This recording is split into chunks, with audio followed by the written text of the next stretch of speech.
Line up, you fucking nerds. Who wants a shot at the champ? They bring the heat. Francis Ngannou is the hardest puncher in the history of fighting.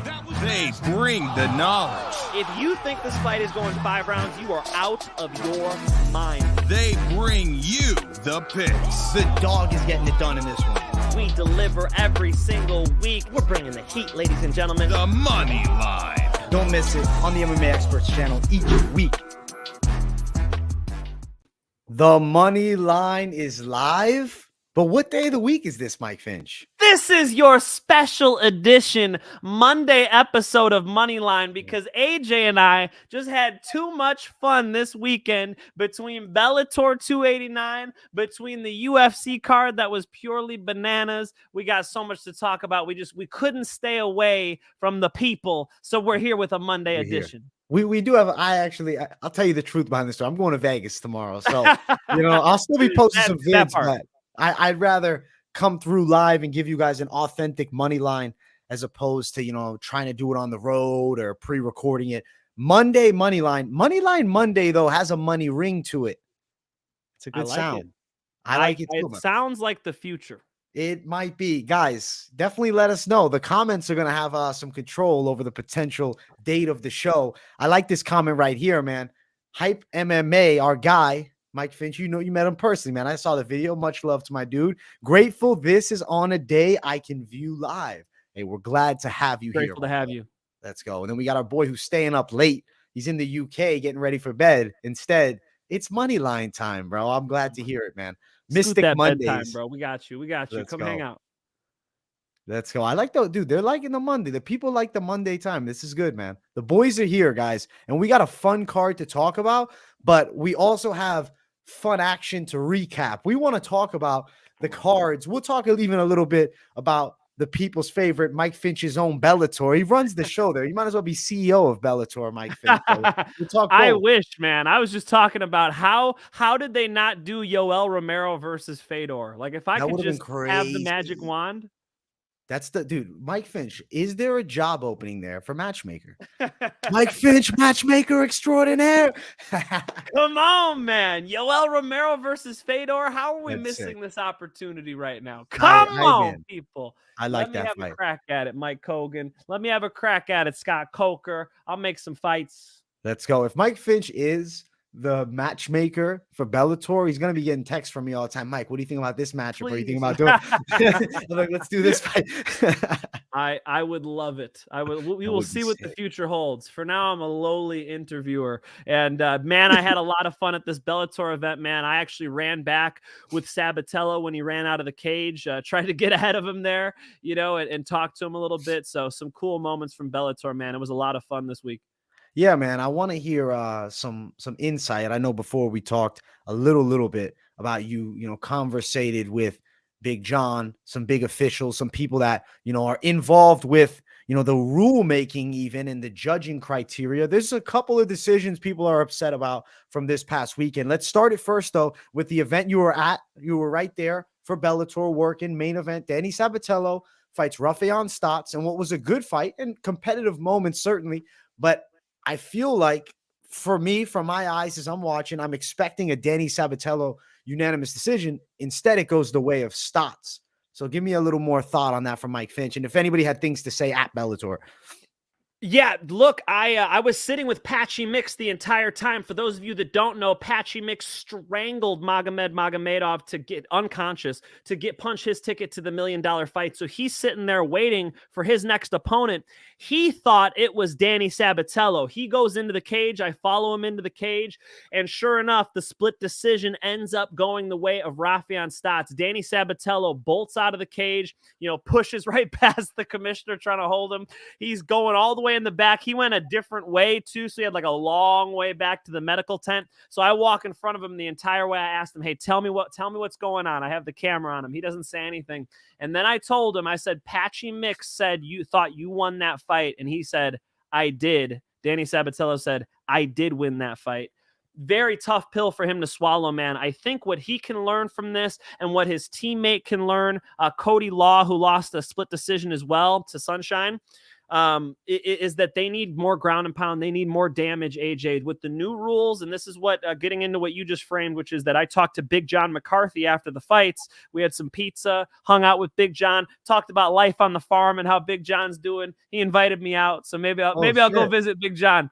But Big John told me that since the rules have changed from the Randy Couture days, that octagon control does not mean as much as damage does. And the fact that Rafa Stotts was trying to finish the fight, that he was throwing elbows even when Danny had his back, that he was going for knee bars, that he was trying to, push the pace when they were on the feet. These things ended up mattering and making this thing go in his favor. Big John thought it was blasphemy that one judge scored at 5-0. And one more thing on it, I talked to Danny Sabatello after the fight, after he took a shower, after he talked to the media, and he said, "Hey, Finch, who did you score that for?" And I had to tell him live, I had it 4-1 Sabatello. Now, I need to rewatch the fight like you guys get to on a TV. I had a phone in front of Patchy Mix's face the whole time. But what I saw was an absolute wrestling onslaught from Sabatello, but he lacked damage. He lacked ground and pound. And that's why I think Super Stotts got the nod. Yeah, I think what you're saying is so true now. If damage trumps all, then you taking someone down and controlling isn't going to be worth enough to win, really, even if they have a couple moments striking. Maybe they catch you with a clean body kick, a jab, and now you take them down, but you're not doing anything. They kind of negates, I guess, the takedown. So what is a takedown now equivalent to? Almost like a body kick, or like a jab to the face? It's not even like landing a big punch. Right. A takedown is going to set you up in a position where you can then inflict your will on the person. It's going to put you in a position to where you could use gravity to drop some elbows, drop some ground and pound down, threaten with submissions. AJ, how many times did Danny Sabatello have a front headlock, have the back, have positions where he could go for submissions, go for ground and pound? He elected not to, and it probably cost him $1 million. I think so. Unfortunate, man. And he'll still be back, though. He's got real good wrestling. I think he needs to now take into consideration the changes. Real good wrestling. One of maybe the best bantamweight wrestler, period. I mean, Henry Cejudo, obviously, gold medalist. But I think that Danny Sabatello's wrestling is top line. Top line, man. Yeah, with Henry out right now, you'd have to say Danny Sabatello is the best bantamweight wrestler on planet Earth in mixed martial arts. I mean, I can't even see a close second. I think he out wrestles Aljamain Sterling. I think he out wrestles anybody he gets in there with. The problem is Danny needs to continue to do what he did in that Jornal Lugo fight, which is fight, AJ. It's one thing to be able to out wrestle somebody, but you have to then use that to then go for the Darce choke, then go for the back and throw some hooks, then throw some elbows, right? When he puts that together, when Mike Brown is able to add those pieces permanently to his game, I just don't want to see it in bits and pieces. We need to see this as a style, the way Khabib breaks people. If Danny Sabatello could start doing that, he could be the best bantamweight on earth. He showed us that he's not quite there yet. And, all respect to him, man. He's actually a really cool guy, hanging out with him one-on-one. I know the fans love to hate on him. He loves to talk a lot of shit. But big respect for Danny Sabatello. And it was a hard moment watching him watch $1 million slip out of his hands. It was powerful. Yeah, that's a rough moment, but could turn him around into an absolute savage. And maybe he goes on a tear of 3 finishes in a row. He's just got to become a finisher, man. Leaving it to the hands of the judges is never a great idea. And especially with rules changes, man, you can't go on how we looked at fights in the past. And I think we got to jump towards the side of the UFC. But before I finish out Bellator, Mike Finch, my Bellator main card picks, it was 4-0, baby. I went undefeated for the picks that I gave. That was solid, man. That was solid. Nice job, At the end of the day, though, that main AJ delivers. Those picks were quality for Bellator. Bellator was on the money. Let's jump, though, to some UFC talk. UFC 282. It was awesome. I love the card. I was live for the whole thing, Finch. It was a blast for me, and I thought we had great fights. I want to touch on, obviously, the main event, and we'll start there and then work down. Magomed Ankalaev and Jan Blachowicz. I know how you scored this fight because I asked before, but I personally, in the moment, thought, okay, rounds 1, 4, 5, go the way of Ankalaev. He wins the fight on a decision. Obviously, instead, it turns out to be a draw. You personally, though, told me you had it a draw. You had the first Blachowicz. I go back and I rewatch it, and it's not a clear first round. It's real close to me. Third round, I think slightly goes the way of Blachowicz. Second round's a definite Blachowicz. 4 and 5, yes, Ankalaev. But it's very easy to score that first round the other way to Jan, and the fight ends up a draw. So I guess it's not like a robbery draw here. It wasn't a clear absolute, but I did personally score it to Ankalaev. But it's fighting for a belt. I'm thinking of it like this. It kind of worked out great for the UFC. It's fighting for a belt that's vacant, and it was a performance that I really don't think Dana White would have wanted his champion to have, especially to start things off heading into a new year. The light heavyweight champ puts on a performance that maybe, they didn't love. He did overcome a lot of adversity, but not like that dominant beating. Instead, we give Glover and Jamal Hill the shot to fight for the belt next month, which I'm kind of stoked for. I'm in. Interesting, right? I like Jamal Hill's reaction. He was hyped, interesting for sure. Look, everybody's mad about this decision, including Dana White. I think they got it right. I think that Jan Blachowicz won 1, 2, 3, and that Magomed Ankalaev won 4, 5, and the 5th was a 10-8 round. That's a draw, folks.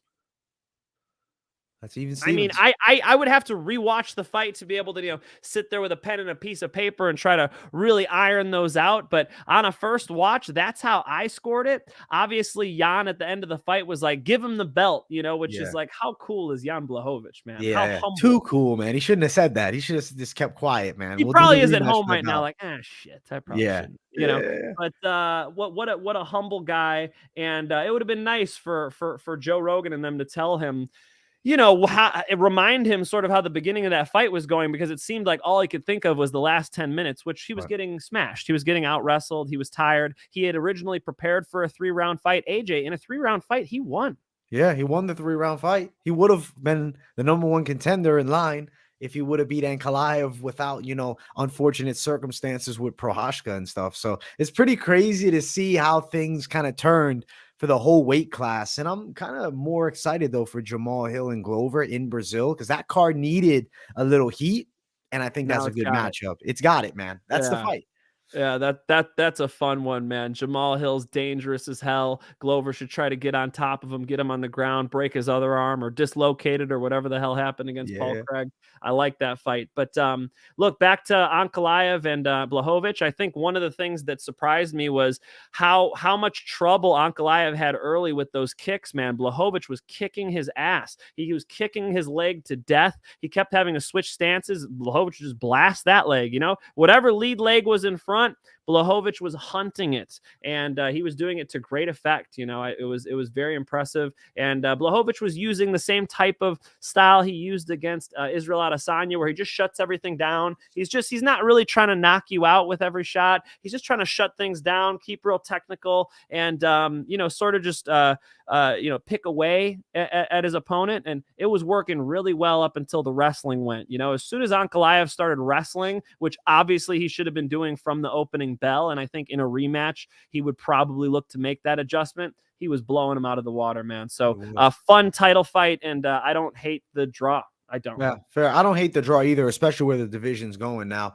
Caught Mike Finch at Bellator 288. Found him through hearing that unique voice and vibe. Come on. The same energy I felt through the streams. Awesome stuff. Shout out to Hype MMA for the $5 dono, my guy. Much love, bro. He's an OG in the chat. We see Hype all the time. And Mike Finch and him have, gotten to know each other in person at the Bellator events. So that's pretty very sick. cool. If you guys are ever at Bellator fights, come see your boy. Come say hello. I won't be in Japan at this Risen versus Bellator card. That sucks. How dare you, Josh Woods and Billy Cleary, my friends who are going and being able to work and get paid to go to Tokyo, Japan. Fuck you guys. I'll be here in Huntington Beach, watching on Showtime, I guess. Showtime? Damn, I look at what they're broadcasting on. But I'll be watching from home. That's unfortunate, Mike. I wish that you would have gotten the call up there because some Japan. That's all right. I'm the U.S. team. So listen, Mike Finch. So Fedor versus Ryan Bader, L.A. You'll be there. I'll see you there. You'll see me there. Now, Mike Finch, I have a proposition for you.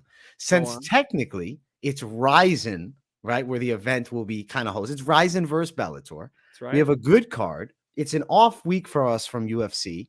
Would you be willing to give your predictions for these matchups? I think so. I think you can. So. I think you can. It's Ryzen. I think I can. Yes. You're not working. I'm off the leash. You're off the leash for this. We're doing it. Let's go. We're doing a special Ryzen versus Bellator money line. I'm hyped for that one. We'll give the picks for that card. I think it's going to be a lot of fun seeing the best of two organizations is going head to head. And then Mike Finch giving his takes, which you never get it in Bellator, you never will. But because the Ryzen name is attached to it, he gets to give those picks. Why not, right? Let's dig into it. Hype MMA. Let's go, Mike. I appreciate that. Charlie, will I see you in Dublin, Mike? Dude, I want to go to Dublin so bad. Hit up Scott Coker. Say, hey, Scott Coker, fly Mike Finch to Dublin to interview the fighters because it's just more fun. I'm trying, but they keep me in the U.S., guys. Hawaii is about as far as I go. Damn. You'll get there, Mike. You'll be on the international team. They'll have you at next year's Ryzen versus Bellator in Japan, something like that. That'd be sick. That would be cool. That would definitely be cool. And AJ and I have been working for bare knuckle fighting championships, and we're gonna keep trying to up the game, ladies and gentlemen. Stay tuned. We'll keep trying to up the game, man. Absolutely. And AJ, just because we're talking about Bellator one more time, I say Pat Downey was a minus 2,000. Minus 2,000. Have you ever even seen some odds like that? What only the fuck? Only in Bellator prelims. Was like a 2-to-1 dog to fucking Mickey Gall. We're talking about minus 2,000 and gets knocked out in the first round. Holy shit. Please, somebody tell me you made some money on that. Dude, I don't know, man. Bellator prelims are like, you see the odds and it's minus 2,000. It's like almost like the boxing odds, but you once in a while will get those upsets. It happens more than once in a while, dude. I'll tell you guys what, stay, look at those Bellator odds. We had an Olympian. Oh my God. He's from ATT. Why can't Mahmoud Sebi. We had Mahmoud Sebi, who was a 1,000 something, favorite. Yeah. He lost. Yeah. I mean, Pat Downey, this one was wide as the Pacific Ocean, and he was able to close that. And the biggest underdog I think I've ever seen won by knockout. Christian Eccles, dude, you guys should pay attention when the odds are super wide on the Bellator prelims, because that shit goes sideways often. Off the rails, bro. Off the rails with that. That knockout was sick. I saw it on Bellator's Instagram, man. I didn't see it live. I saw it about 5 feet away. Holy shit, bro. You could hear his skull. I mean, that was wow. Pat Downey is going to need to go back to the drawing board as far as the striking goes. He was reaching, ducking his head. He was making some amateur mistakes, and he was in there with a guy a lot more experienced than him. Pat Downey's wrestling is phenomenal. Pat Downey's one of the best wrestlers on earth. He's definitely one of the best wrestlers in mixed martial arts. But as we've seen from Cody Law, as we've seen from Danny Sabatello, we need more than wrestling to win these MMA fights. Absolutely, bro. And it's interesting you say that, because we're jumping up to, I guess, jumping down, because we're going to the co-main event for UFC 282. It was Paddy Pimblett and Jared Gordon, who were involved in a fight that seems to be, considered by some controversial, others absolute robbery. By me, I get why people don't like it, but I don't think it's a robbery. I think the decision, if you go back and rewatch, you can understand why they scored it for Paddy Pimblett. Live, I scored it for Jared Gordon, 100%. As did I. It's just, maybe it was also the mix of just seeing Paddy getting, touched up a bit. It's like maybe it got us more hype on Gordon. Like sometimes I think it's almost like the star bias. Like if Conor McGregor had a fight with, let's throw a name, let's say it was Dennis Seaver, and he went the distance, and he has a close fight that he barely wins, and then we're saying Dennis. They'd be saying Dennis, right? So I don't know. I think that it's not a robbery. I think it's just a close decision that people can see either way. So I go back and rewatch it, and I'll tell you exactly what I saw. First round was Jared Gordon lock it. Not even a question about it. Second round was competitive, but I do favor it to Paddy. He had some bigger moments, backed Gordon up a bit late. I like what I saw from the baddie in that second round to give him it. The third round, my natural eye of scoring the fights from the ways that, the past would have us believe is control. So I'm like, all right, cage control. He's going to be up. He's pressed Paddy for most of it. But when you look back, he wasn't really throwing anything. He's holding against the cage, which is then less effective than even landing the takedown. And we're talking about takedowns not even winning you the fight if you're not doing anything with it. So now you got the cage control. And I'm seeing Pimblett throwing light peppering strikes. I know he finishes the round on top and throws some more peppering strikes. So I'm weighing in control. Taken down again, I believe. Am I mistaken? Patty the Batty? At the end of the fight, did Patty get taken down again? No, he finished on top of Gordon. Against the cage, though. Against the cage. Yeah, but top, AJ, is it not a theme of Paddy Pimblett fights at this point? How long is Paddy Pimblett going to get held on the fence today, kids? Yeah. Every fight. His weakness. I think that his physical strength is not up to par for the upper echelon. Not even wrestling close. is not up to par. Paddy's got to jack that underhook up and get the hell off the fence. There's also a technique Fabricio Verdum uses where you pull the neck and you push the arm in and you circle off the fence. He needs some of these because he gets held on that fence all the time. And I'll tell you what, you lock up with an Arman Tsarukyan or you lock up with an Islam Makhachev.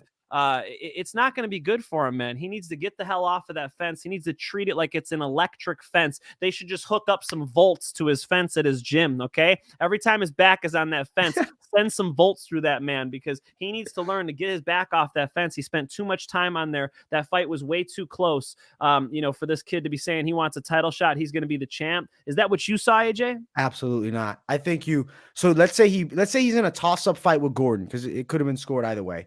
I thought it should have been a split. If they would have gave it to Gordon, I wouldn't have cried about it. I wouldn't have complained. Going Paddy's way, like I can see it too. Like I guess I'm like the one guy that's looking at it. You know what I think? It's because I'm taking into consideration the unified new rules. So I'm like, okay, Paddy with minimal effective damage, Gordon with just control, damage trumps all, even though it's really not much damage. I'll give him like by this much percentage in the third. But what's weird about the thing that blows my mind is Paddy saying he thought he definitely won the first and second and then lost the third. So I'm like, damn, bro, if he's going by that, then he lost the fight overall because he lost the first round clearly. I mean, listen to what Dana White said afterwards. He decided to target Flash Gordon, of course, but he's saying, if you think you're up 2 rounds, he's like, neither you don't know if you're up 2 rounds in a fight like that. And it's exactly the same thing you could say for Paddy. I mean, he just used Flash Gordon's name, but it's the same thing. They were both participated in those close rounds. Right. AJ, let me start by complimenting the baddie. Okay. Yeah. Okay. 2 compliments. First compliment.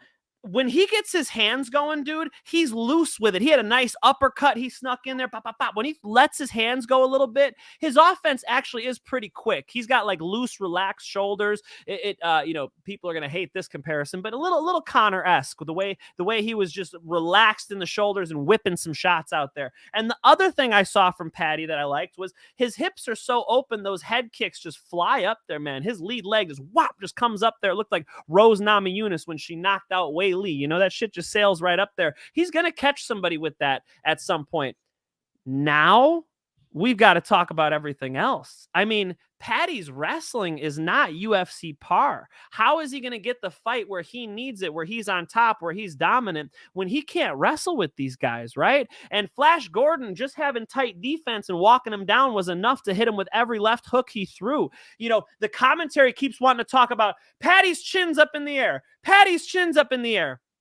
So is Darren Till's. So is Lyoto Machida's. So is Conor McGregor's. I mean, how many of the best strikers in the world do you need to see with their chin up in the air until you realize that it's not about whether or not their chin's up in the air. It's whether or not are you walking forward, walking into fucking shots, or are you like Lyoto Machida on the balls of your feet, able to pull back at any point? Are you like McGregor where you're pulling him into the black hole here so you could fricking sock him with something? It's a different style that Paddy has. He's too flat. He's walking forward with his chin up in the air. That's the problem. It's not about whether or not just that your chin's up in the air. In karate, that's how you stand. Henry Cejudo stands straight up like that. Patricio Pitbull stands straight up like that. It's a matter of incorporating that with your style. Paddy can't do that marching forward with no head movement. That's why he's getting clipped. Okay, now that I've said that, the post-fight interview. What the fuck did Paddy say to Joe Rogan? That was hilarious. Did you see the beef between Ariel and Paddy? Yes, of course. Of course. We had Danny Sabatello respond to that at the event. Danny, backed Ariel and talked some shit to Paddy. AJ, he said to Joe Rogan, you should pay me for this interview. Paddy, you think Joe Rogan is benefiting from interviewing you? You freaking dork. You're the one benefiting from talking to Joe Rogan. dumbass. Joe Rogan is way more famous than you. You are the one who's getting the rub from freaking the GOAT, Joe Rogan, okay? This guy hosts the #1 podcast on earth. You should say, thank you, Mr. Rogan, for interviewing me. Not, talk shit to Joe or whatever that was. I don't know. Hopefully it was all in fun. Joe took it nicely. I don't mean to be a hater, but that made me go, I'm not feeling Patty Pimblett tonight. You know what I'm saying? Clearly, Patty is the one benefiting from standing next to Joe. Joe doesn't need Patty, AJ. Let me see my side of it, right? So how I thought of it is I think he's just throwing that in there to kind of like say F you to the naysayers that are like on Team Ariel and like saying Patty sucks, this but and that. he responded to Joe saying it was a close fight. Yeah. Patty said it wasn't a close fight. So you're right though. I think that's what brought it out. He got bitter about that. He said, you should be talking to me, manager, for this. And I'll be honest, man, in the moment, I was like, man, that's a little cringe. But I went back and rewatched it, and I said, you know what? It was kind of funny, man. I liked it. Patty was just he's that guy, bro. Patty. Fuck it, man. Joe could have gone, okay, I'm gonna end the interview now and dip. Like, what you think Joe is gonna pay you? Are you I'm done. I'm gonna say something I regret. Patty needs to check himself. Check yourself before you wreck yourself, Patty Pimblett. Okay. Thank God they didn't give you Topuria, because you'd be laying out on the canvas stiff. How good is Topuria? Holy shit. Topuria is dangerous, man. Topuria moves forward. He's got big shots. He beat the shit out of Bryce Mitchell. Did you see Bryce Mitchell said he had the flu? I did not see that. Bryce Mitchell said he had the flu a week before the fight. Shit. That's unfortunate. Well, you know what?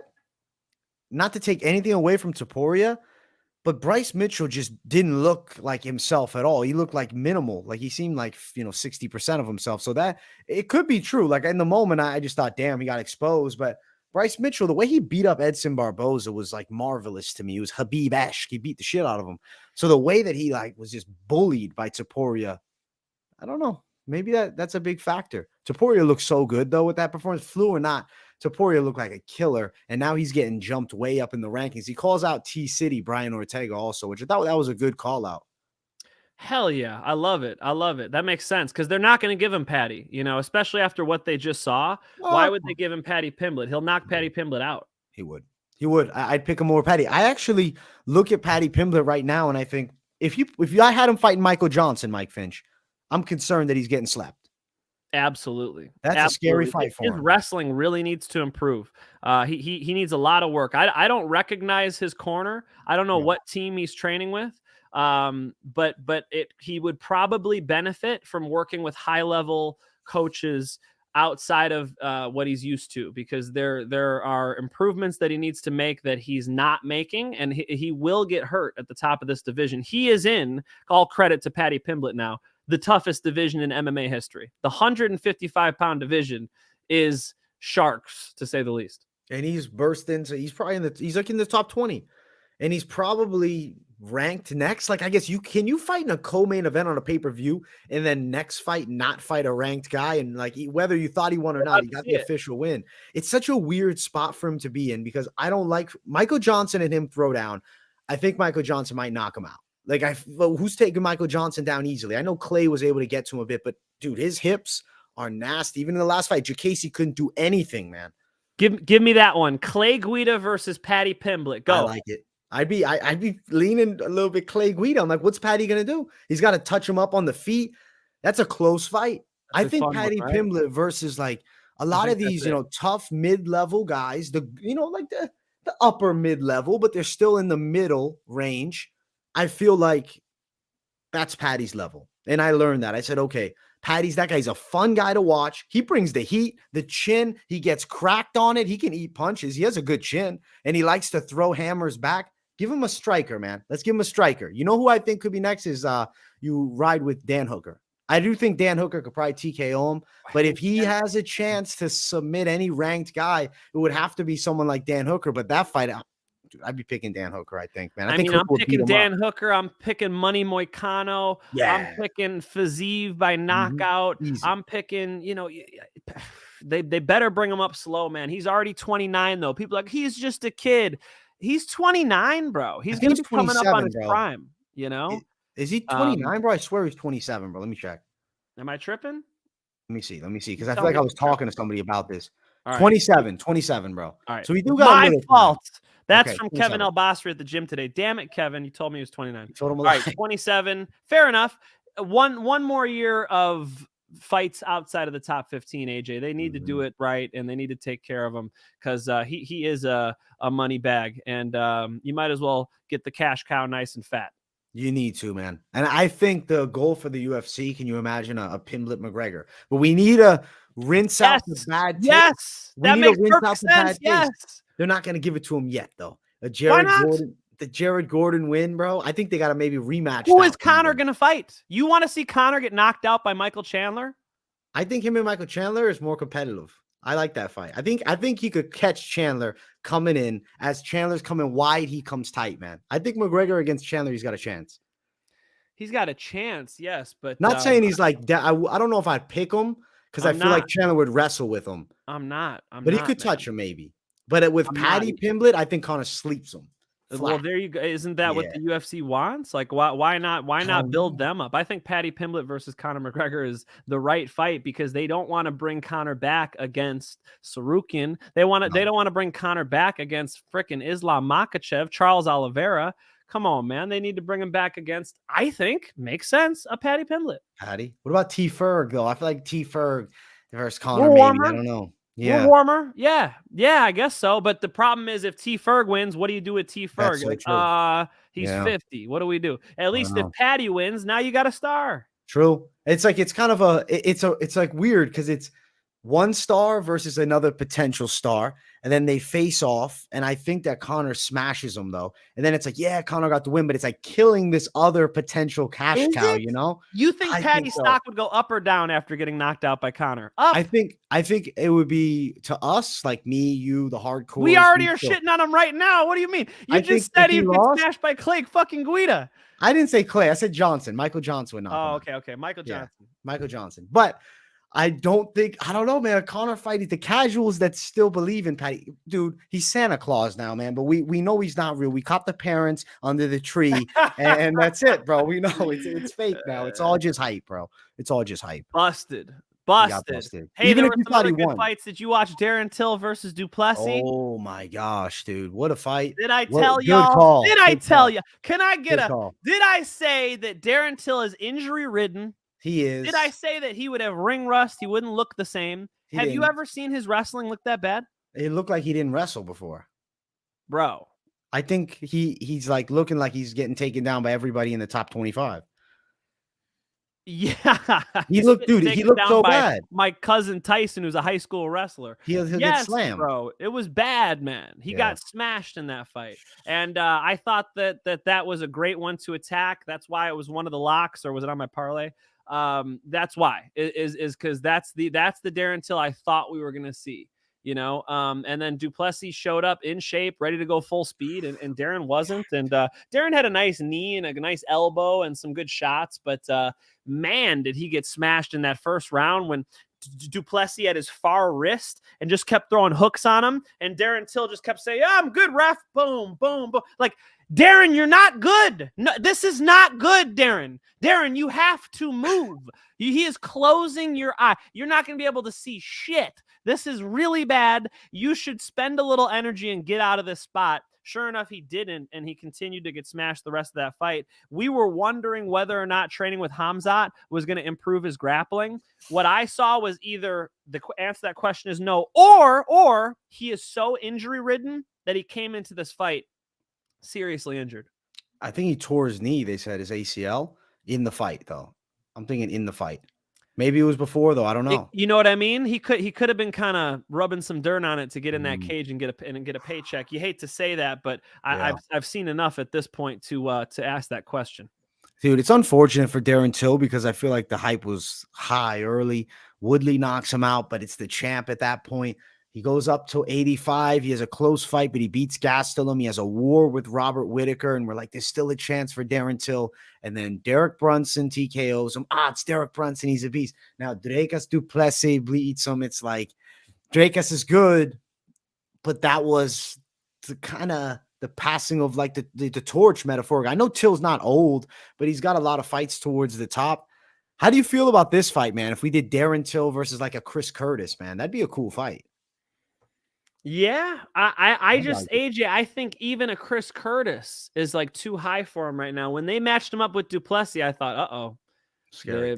they must be building Duplessis because this ain't good for Darren Till.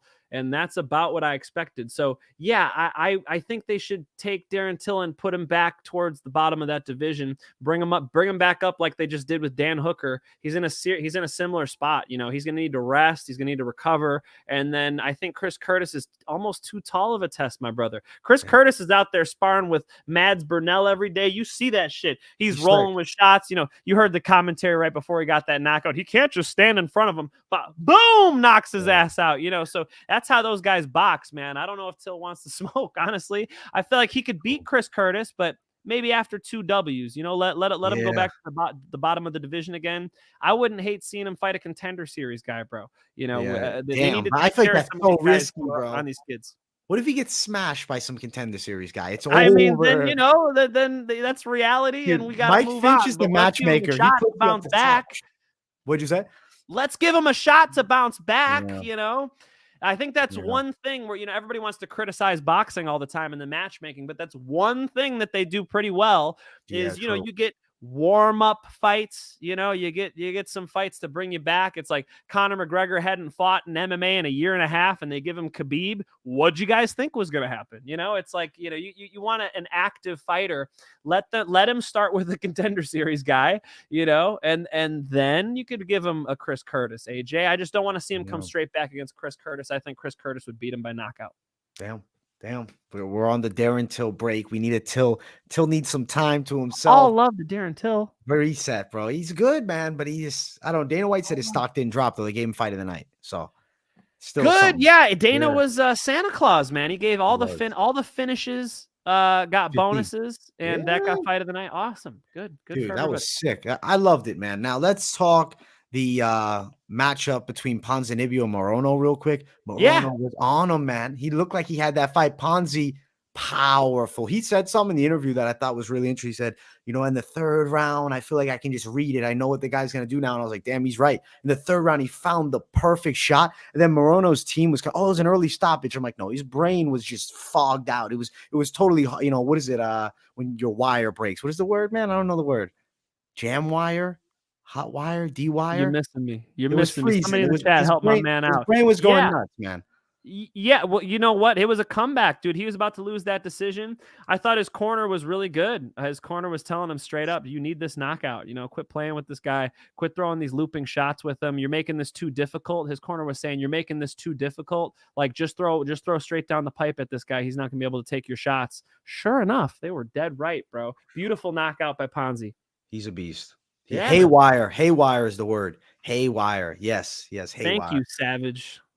His brain was going haywire after that shot. And his face was like, ooh, that was crazy, man. I like that knockout. Ponzi's got heavy hands still. That was sick, dude. He's in shape, man. When you're in shape like Ponzinibbio's in shape and you're durable like Ponzinibbio's durable, you could pull stuff out from hell, man. He was able to come back and get that knockout because he was able to dig deep. You know, not everybody has that mentally and not everybody has that physically. He's in such good shape that he's able to do things like that in the 3rd round, be able to lay on the gas pedal like that. So very impressive stuff from Ponzi. Gotta keep that note, man. My man Ponzi is durable as hell. And Rosas Jr. looked like that prospect. He's for real. That kid's good. 18, beast. Yeah. Had a nice, I guess that's his official UFC debut, right? Had a nice debut, and he's talking crazy like he wants a title shot. He needs to calm down and work his way up, and I think they will take care of him. You know. Pretty exciting fighter too, you know, being a little grappling heavy and whatnot. He actually makes the fights pretty fun and good addition to the UFC. So shout out to him, man. He got the job done. I liked it, man. That was good work. And Perrin went 3 rounds with Mario Batista too. And Batista's the nasty grappler. So I'm writing Raul Rosas' name down as keep your eye on him. At 18, freak. He's a freak. True. Like, what's the limit to how good he can get, type of thing, you know? That's what I'm wondering. Probably no cap on that, man. So, very interesting prospect to watch and a fun thing that the UFC did. You know, you wouldn't see too many, high-level organizations, especially combat sports, take a risk on a 17-year-old kid, 18 now, the UFC did. Props to him. I think it's cool. That's sick. Yeah, I'm happy about it. Guys, that is UFC 282. We recapped it. We went deep. We gave our thoughts. We want to jump to our card coming up this weekend. It's UFC Vegas 66, Strickland, and obviously Cannonier in the main. But the first one to start things off is Sergey Morozov versus Journey Newson. Mike Finch, I am picking the side of Morozov here. He's not a guy that I love picking, though. I mean, he's taken some L's in the UFC. Actually, both these guys are kind of up, down, up, down. Newsom, I see the more athletic guy. Morozov, I think, has the better technical game, and the wrestling could and should be there. What are your thoughts on the matchup? What do you think? Morozov, I don't think Journey Newson is that UFC caliber guy, and the win over Paiva, and I just think Morozov is going to control where this fight takes place. He won't forget the ground and pound at home like Danny Sabatello did.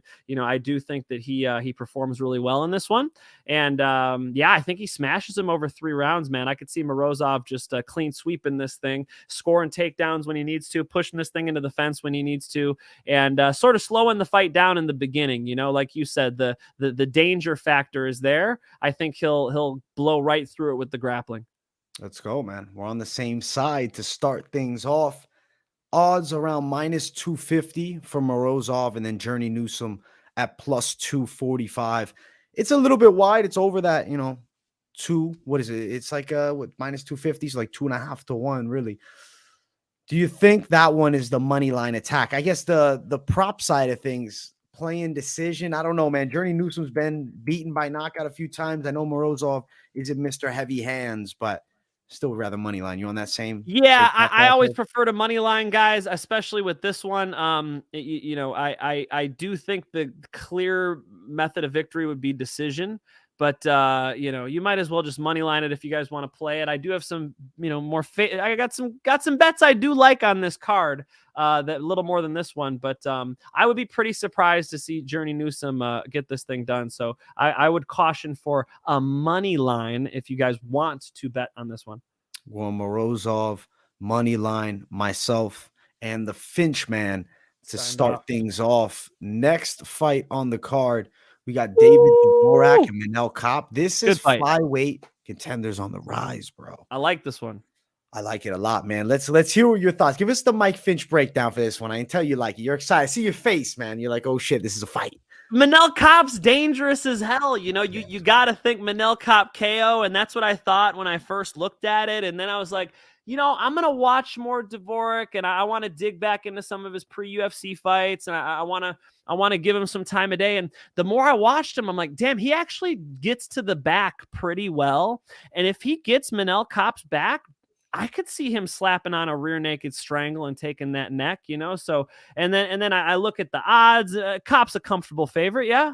A little bit comfortable, not like crazy wide, but he's sitting at -200, and then Dvořák around +185. Depending where you're at, though, you can find him wider. He's upwards of -240 also. I mean, I must admit, at first glance, I thought Kape KO. And the more I thought, and by the way, I train with some very smart people who also think Kape KO. But the more I thought about it, I think that Dvořák rear naked strangle is live. This is going to be a no bet for me, man. I'm going to watch this one and bite my nails. But I could see Dvořák getting to his back and using his grappling in this fight. That would make a lot of sense for him. When I look at the odds, it makes me more inclined to go Dvořák if I was going to bet. But I must admit, as always, guys, I don't like to look at the odds. I like to just look at the fight. And the initial thought is that Manel Kape, AJ, he's dangerous. So dangerous, explosive, skilled, and has fought top-level guys through the Ryzen circuit, and there's some killers over there. I think Dvořák's really good, though, but I'm not picking him to beat Kape. I think he's definitely ranked caliber, and I think Dvořák has success coming in the UFC career, but I got to go the Kape side. I like the explosiveness. He's heavy-handed. I think I'm going to go decision. I'm thinking in this one, Kape maybe being ready to go longer. I think he could drop Dvořák. I could see Dvořák having some success with takedown attempts and even takedowns, but not so much the control aspect aside from minimally against the cage or potentially against the cage while Kape's down. He's using it to get up a few punches, but I see Kape getting it done on the cards, and I think the harder punches and kicks will be landed by him. Yeah, and you know, one thing Kape's going to have to do is just close that distance to get to Dvořák, because Dvořák, when he wants to be, can be pretty mobile, keeps the hands pretty high. It's an interesting one, man. I'm going to definitely watch this one as a fan and maybe make a little popcorn. I don't want to bet on this one because I see a risk there for Dvořák, but I appreciate you guys confident on Kape, and he certainly can close the shot on any of these guys.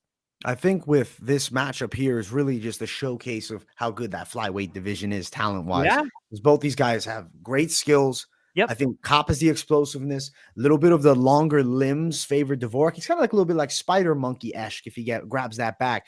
And the thing I like about him is he is a finisher. 8 wins by sub, 8 wins by knockout. Both of these guys are well-rounded. If you told me though it ends in sub, I'm thinking Dvořák. If it ends in knockout, I'm thinking Kape. I'm going to say Kape to win though. I'll say Dvořák submission, but you know, don't be betting the farm, folks. Let's go. That was a good matchup too, man. Like this one, I'm trying to see if there's any props available for it. Dvořák, we got inside distance right now. That was plus 525 out of curiosity, but either side you're on, better off money line. This right here is a competitive fight. Absolutely. Yeah, Kape KO isn't crazy. If you're thinking Kape, you know, his most likely probably method is twisting his hips and getting a nice knockout in this one. But yeah, if you're on Dvořák, I think it's the grappling that makes the difference. And AJ just not getting cracked, dude. If he could just stay mobile, you know, use the size of that cage, move left, move right, and he has those tools. You know, if you stand right in front of Kape, that's when you're getting fucked up. Don't stand on the highway if you ain't looking to get ran the fuck over, Facts, baby. bro. This next matchup is so, I don't want to say disappointing to me because I like Bryan Battle a lot. And then they throw him the Russian Savage. The last name is one of the hardest ones for me to pronounce. It's Bryan Battle versus Rinat Fakhretdinov. Fakhretdinov. That sounds better. Fakhretdinov. Fuck it, bro. I gotta pick the OV at the end, man.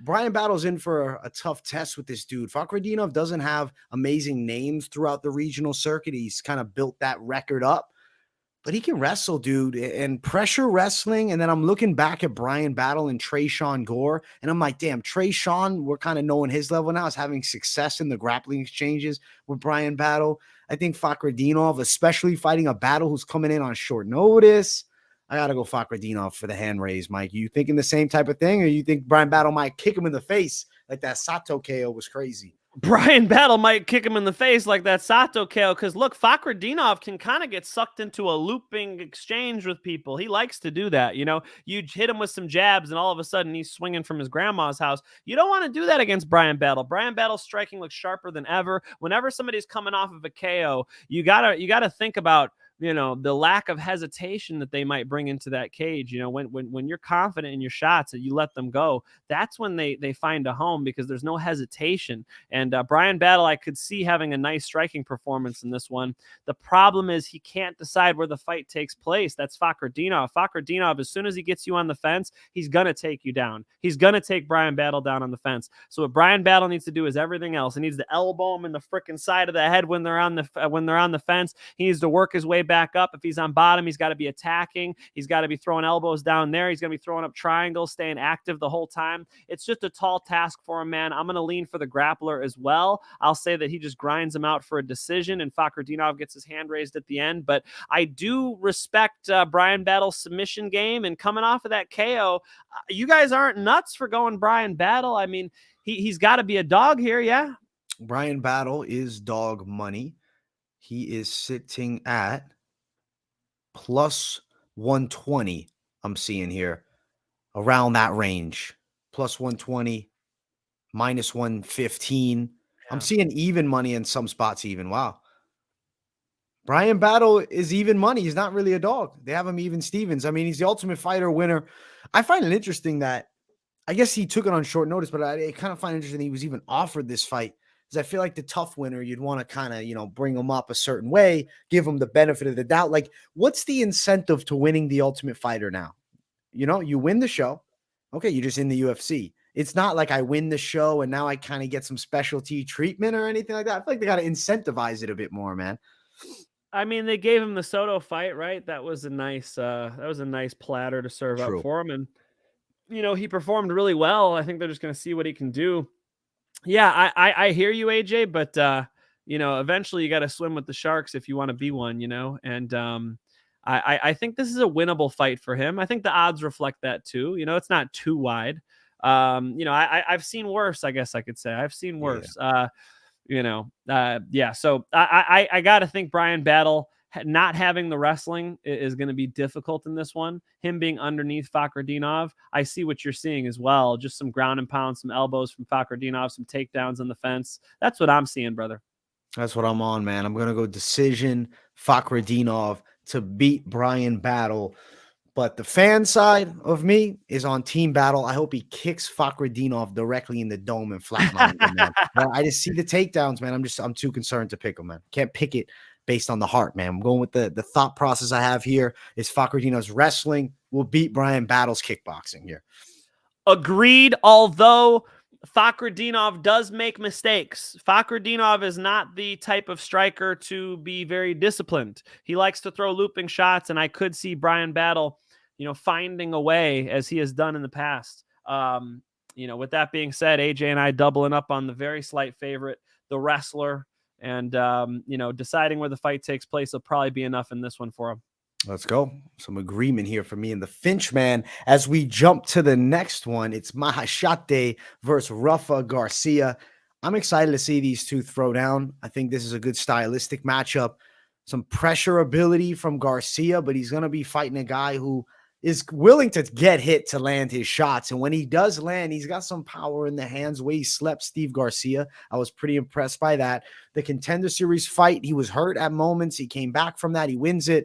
I feel like a dude like him is, for Rafa García, I think it's a risk because I could see Garcia hurting him, getting overly confident, and then getting himself caught and hurt bad. It's kind of like, what do they say? A damaged animal is dangerous. A hurt animal is more dangerous. Yeah. That's Maheshate for me.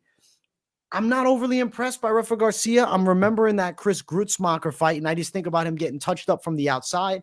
Maheshate with a distance advantage. I think clean striking edge with the power, straight shot advantage. Wrestling, I give Garcia. I'm going to go Maheshate to sleep him, though, because I think the takedown defense could be there. This one's so hard for me to call. I think it's the hardest fight to call on this card just because Maheshate is still kind of a wild card. I don't know about his full mixed martial arts game. We did get to see him strike quite a bit. You can hold him on the fence a little bit. His head movement sucks. He is a guy who has power. He is a guy who has good offense. He is a guy who's going to go for the finish.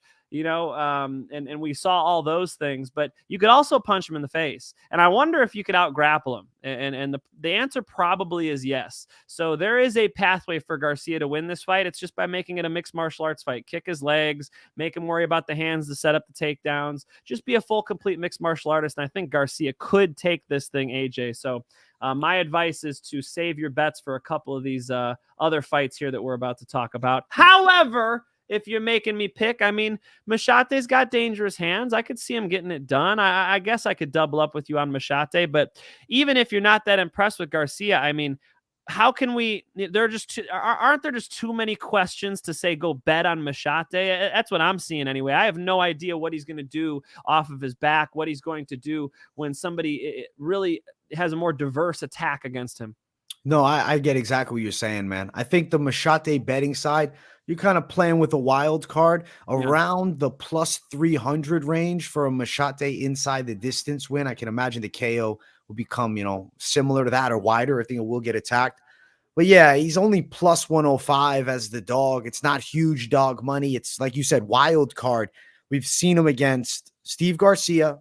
And then, no offense to his Contender Series opponent, but a guy's name that isn't popping in my head at the moment. And I did watch that fight last night, but as did I. I think Maheshate by KO over Steve Garcia. But there's better fights to bet on. Like the way that I like to bet, like Chris Curtis was the dog attack I went at last week, and I was happy about that. That makes two of us, brother. We doubled up on it. Doubled on him, bro. But you know what I'm saying, right? Is a guy like that, that's a good underdog, a quality dog. The Maheshate side is like, sure, he might blitz him in 30 seconds and sleep him, and he's really got it.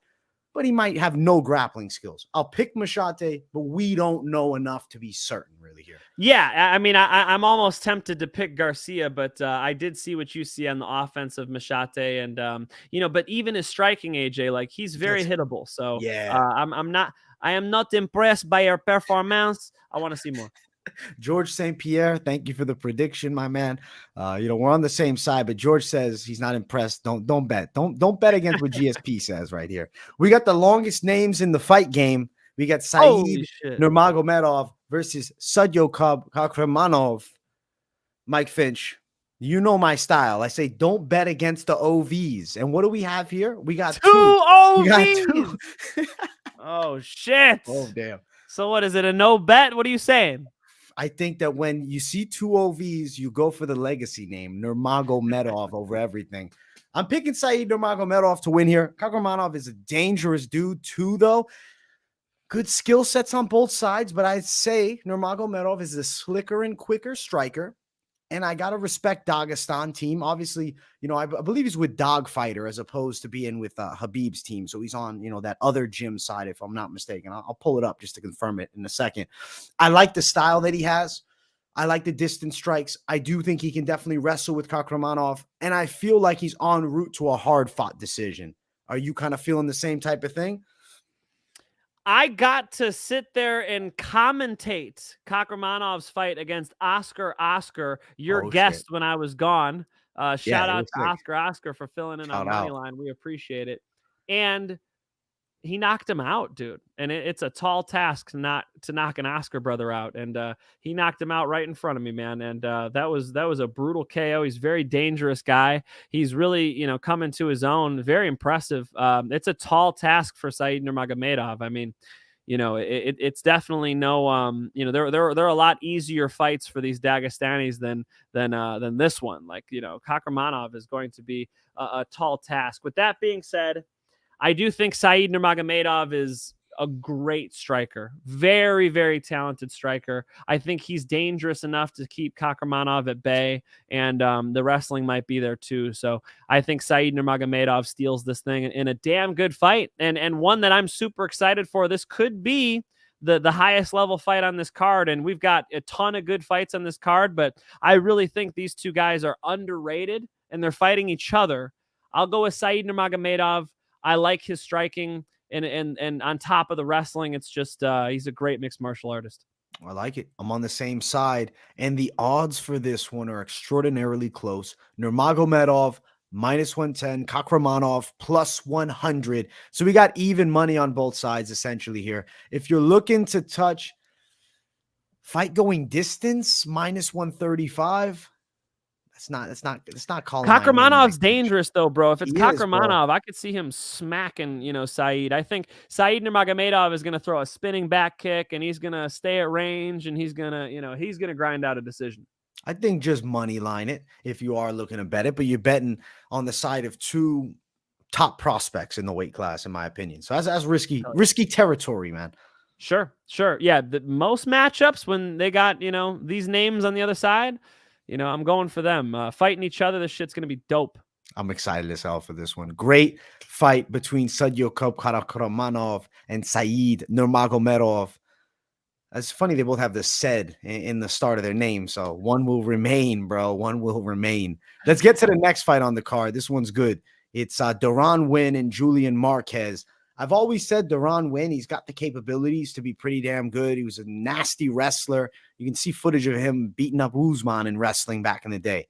But he's undersized as they come for 185 pounds. He's 5'6", Mike Finch. I was thinking Julian Marquez, how I picture him just looking at him, his frame. You'd think he's 5'9", 5'10". He's 6'2". He's a big boy. There's a huge size difference between these two. So Deron Winn, the only hope for him is if he's able to take down control, grind his way to a W. I can't see him cracking with Marquez and sleeping him. I could see Marquez hurting him with the strikes. I looked at Deron and I'm like, man, he's got the skills that I feel like maybe he can compete with Marquez, but the size differential, how game Marquez tends to be, I just got to go Julian Marquez to get the W here, Mike Finch. You guys who've been keeping up with me know these are two guys I fade, and these are two guys who I've had success fading. Deron Winn, we could say it over and over again, undersized for the weight class. He's the short stack of pancakes, bro. You're gonna need more pancakes. He's just he's I think you said it. He's a little DC, right? He Mini tries to be DC, a little yeah. DC, Yeah. and it's not working for him, man. And Marquez on the other side, also not the best fight IQ I've ever seen, and that makes it tough to have it like confident picks on these guys. I could honestly see Winn bouncing back in this one, but the more I dig into it, like you said, I think you identified it really well. 6'2" versus 5'6". This is crazy. It almost like it shuts down the striking of Deron Winn because he needs to put so much pressure on. He needs to fight less like DC, more like Cain Velasquez. He needs to move his head moving forward. I mean, that's the way he's going to be able to make something happen against Marquez. I got to be honest, AJ, I could see Deron Winn putting some wrestling together and getting this thing done. Would I be crazy to pick a Winn with a decision? No, you wouldn't be nuts. I'll respect you on that pick, man. I could see Marquez getting it too. You guys will see there are some happy ones I got. I'll give you some good locks on this card. This ain't one of them. Stay the fuck away from this fight. Dude, the prelims on this card, man, you got some real fades, bro. Like, stay away. Deron Winn, though, if you are picking that side, it's plus 140. So you do have nice odds for him. Marquez minus 160. I'm not betting Julian Marquez to win. Do I want to bet Deron Winn's side? Dog money? Not really either. It's just two guys that I really don't want to back with any of my dinero, man. So I think sit back, enjoy, but I'm going to pick Marquez to do it. I'll stick with Winn. I'm concerned that Winn's going to have trouble closing the distance. I'm concerned that Winn is in the wrong weight class, but I'll stick with Winn in this one because of the matchup. He's not cracking the top 10. Unfortunately, I think he'd have to drop to 55, bro. His frame he's the same height as Michael Chandler, man. That's crazy to be fighting these dudes at 85 at that height. He's the same height as my wife, bro. That's insane that he's fighting these middleweights. These dudes are huge, man. 6'3". He does have a good win over Antonio Arroyo, but that dude's just Taekwondo style. He's just got kicks. He doesn't wrestle. I'm going to go Marquez. You're going to go the side of Winn. I respect that side. But yeah, man, no bet. I'm chilling. No bet. And if Marquez had a higher fight IQ, I'd go with him. He doesn't. Unfortunate, man. We'll see what happens. Should be a fun one either way. Let's get to the next matchup on the card. It's Jake Matthews. This is a good fight. Matthews Semelsberger. This is Striker's Delight, man. I think we're going to get some great battle in between these two. I really like what I saw in the fight against Fiallo from Matthews. He destroyed him. Granted, we kind of figured out Fiallo's actually not, that level of absolute savage, but he's still nasty. He's still a beast. Matthews beat him up. He's the first one to get to him. Semelsberger is coming off that Morono loss, but it wasn't, it was a clear win for Morono, but it wasn't like the absolute beatdown of beatdowns where he's getting dropped left and right and somehow making it the distance. He had some moments, and he always has decent moments. He's got a chin on him, man. Chaos Williams is the boogeyman with those hands, and he went 3 rounds with him. Jake Matthews' side, I do think is going to be a bit more technical. They'll have moments of, really engaging. I think Matthews got a little bit of a speed advantage, power advantage too. He's not getting Semelsberger out of there, though. That chin will hold up, I think. I'm going to lean that side. I think I'm going to go with the way that I've been going. I know I broke this down previously, but I think Jake Matthews on an action-packed decision. I could see the action-packed decision. But dude, he just got Andre Fiallo out of there. You're telling me he can't get Semelsberger out of there? Can't, AJ? Don't you fucking lie to me, bro. You don't believe that.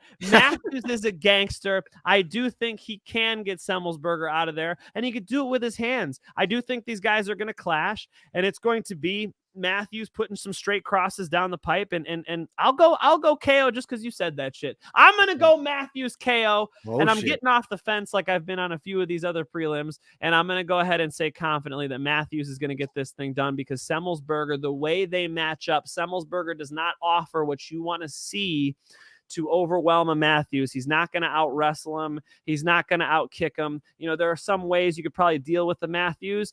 Semelsberger doesn't have that recipe. I think Matthews is going to punch him in the face a few times. If he holds up, yeah, I mean, this thing could go to decision. Let's go Matthews money line. That's my pick, and I like it.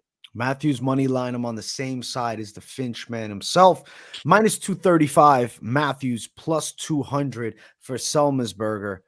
Yeah, the Jake Matthews side I'm feeling good about. Obviously, you know, it's a quality favorite. The knockout prop, Mike Finch, since you're on it, man, I got to give it to you. Plus 500. There's big plus money. Whoa. You're feeling good about it. You might want to jump on it ASAP, bro. The fight's going to be contested on the feet, right? So that's going to leave it open for that to happen, right? If they're connected to each other the whole time, the knockout's going to not come as easily. So I do think that them, playing fisticuffs, that it might end with the referee waving his hands.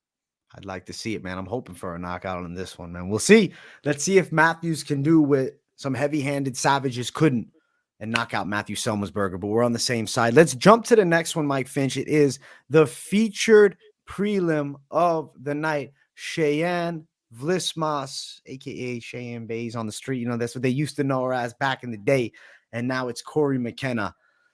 Listen, Vlismas got a sick knockout win a couple fights back against Gloria Di Paula. That was brutal. Last fight was Mallory Martin. Cory McKenna has been somebody that I've underestimated in matchups, man. And I've always paid for it. I think she fights better than like you even expect. She's got stronger top control than you'd ever expect her to have just looking at her.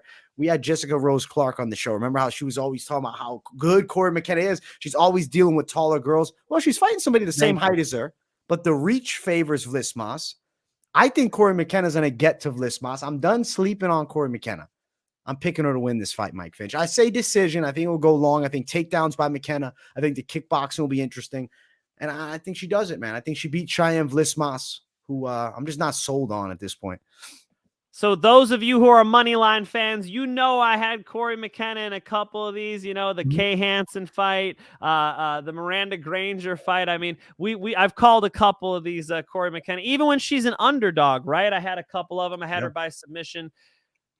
I think she's going to struggle on the feet here, AJ. I think Vlismas is a lot faster, and Vlismas has a nice 1-2 she throws. She's got really open hips and can use her legs really well. So for me, it's all about the takedown, you know, and if you think you know the answer to that, I think you know the answer to who wins this fight. I got Vlismas on the feet. I got her tagging Cory McKenna, bloodying her nose up, putting shots down the pipe, and it's whether or not Cory McKenna can get her way to that top position. If you think yes, go McKenna. If you think no, I think she's getting pieced up on the feet. 3-piece and a soda, maybe even a little dessert on the side. I got Vlismas winning a decision in this fight by striking. Mike Finch jumps off the Cory McKenna train. As soon as I aboard, he said, listen, I'm getting out. I'm off. I'm getting out. Oh, shit. I don't know. I want to see the takedowns, man. I think she can work them in. If she takes down it's all about the takedown here for McKenna. Yeah, striking, I'd give it to Vlismas. Reach edge. She's pretty quick with those 1-2s. She's a little bit athletic on the feet. McKenna, I think, will shine with the grappling, and she has to shine with the grappling here because I think that's her key to victory is takedowns and top control with some strikes. You know what I'm saying? Don't just hold her there. You know what I'm saying? Absolutely. Absolutely. And capitalizing as Vlismas gets up. You know, I think Vlismas is going to try to put her hands on the mat and get up like Michael Chandler does. Try to take her back, you know, try to get that rear naked strangle, try to work your head and arm choke game, try to use your knee on belly. You know, I think Cory McKenna was underestimated in the grappling department. Now that people know that, they're going to train for it and be a little more prepared. And yeah, just because she's short, though she be small, she is mighty. What's the Shakespearean line that I just butchered there? You know, though that she is meek, she is fierce, something like this. Thank you, William Shakespeare. Sorry that I butchered that, but I want to say that people are going to properly weigh what her skills are now, prepare for it correctly, and the way you do that is bull in the matador. You know, the bull is going to be Cory McKenna. The matador should be Vlismas. She needs to move left, move right, use straight shots down the pipe, use those legs. I could see her getting this decision, my brother. I'm going Vlismas decision. Cheyanne Vlismas to win. Money line minus 185. Cory McKenna, dog money at +165. Should be an interesting fight, Mike Finch. Savage shit. I appreciate it. Thank you got a very tan much. right I was now, on a Mike Finch. Oh, cruise. shit. I was on a cruise through the Caribbean, and so that's why I'm making this white shirt look like snow. I thought it was just darker in your room, bro. It's darker? Do you want me to crank up my light? Am I No. It's the tan, bro. I just thought it was the shadow, you know? Here we go, bro. I'm out on the palm. beach. I see you lifting all the time, Finch. I'll be like, sheesh. Sunset Like Michael on the Hearn beach. now. This guy, Come on, man. I'm trying let's to go, get in a little bit of shape here, dude. Nice, You man. know, I'm only 30. I think I should get some grappling tournaments going and Nice, strangle some bro. people, but I need to get in shape first. So I'm in that get in shape to get in shape part. What I'm do they on that always first say? part. You know what I'm You saying? start that. Yeah, you start to get in shape and then you start everything else. Yeah. You Good got shit, it. Mike I'm in the Finch. pre-camp. So Let's go. we'll see where this road takes me. Pre-camp, But Finch. so far it's taken me to Cabo in the Dominican Republic. I've been eating ice cream on a cruise ship for 8 days. So I'm back to working out consistently, and I appreciate you keeping up with my workouts, AJ. Thank you. I've been seeing them. I watch the stories, Mike Finch. When I comment, I say random shit once in a while. You see it. I know you see it. I respect it. Thank you. Let's go, Mike Mike Finch MMA, if you'd like to keep up with me. I just gave Let's a gift to Burt Watson. He loved it. And I got some BTS and Bellator I'm dropping too. Stay tuned, folks. I'm gonna have to stay tuned. Mike Finch, you got called out in the chat. I wasn't even intentionally looking for it. He said he'd ragdoll you, man. TikTok Daily MMA. Who the fuck is that guy? Who the fuck is that guy? First off, let me see your Tapology record, son. Pull it up for me, all right? Let's see you beat a glory kickboxer. Let's see you win the Arnold Sports Festival grappling tournament and meet Arnold Schwarzenegger like I did, okay? Let's see you do some of this shit, and then you could step up on my level. TikTok Daily. You like Chinese spyware on your phone? I don't, motherfucker. That was good, Mike Finch. That was A1. Holy shit. Oh, fuck, man. That's hilarious, bro. That's gold, man. He's 6'2", 180, bro. He said he's taking you down. Oh, bro. man, I'm sweating, bro. I'm sweating. I used to train. I'm 5'9", 185. I used to train a pro kickboxer, Danny Halverson. He's 6'4", 300 pounds. I could strangle him in about 15 seconds. So maybe I'll get you in about 10. Let's go, Mike Finch. I love it, bro. I love it. He loves you, though, Mike Finch. He's just joking around. He loves you, he says. I love you, too. We're getting Mike Finch blood pressure going. He's like, the tan's gonna start going red, man. You can see the vein popping out of his. This fucking vein start popping through right here.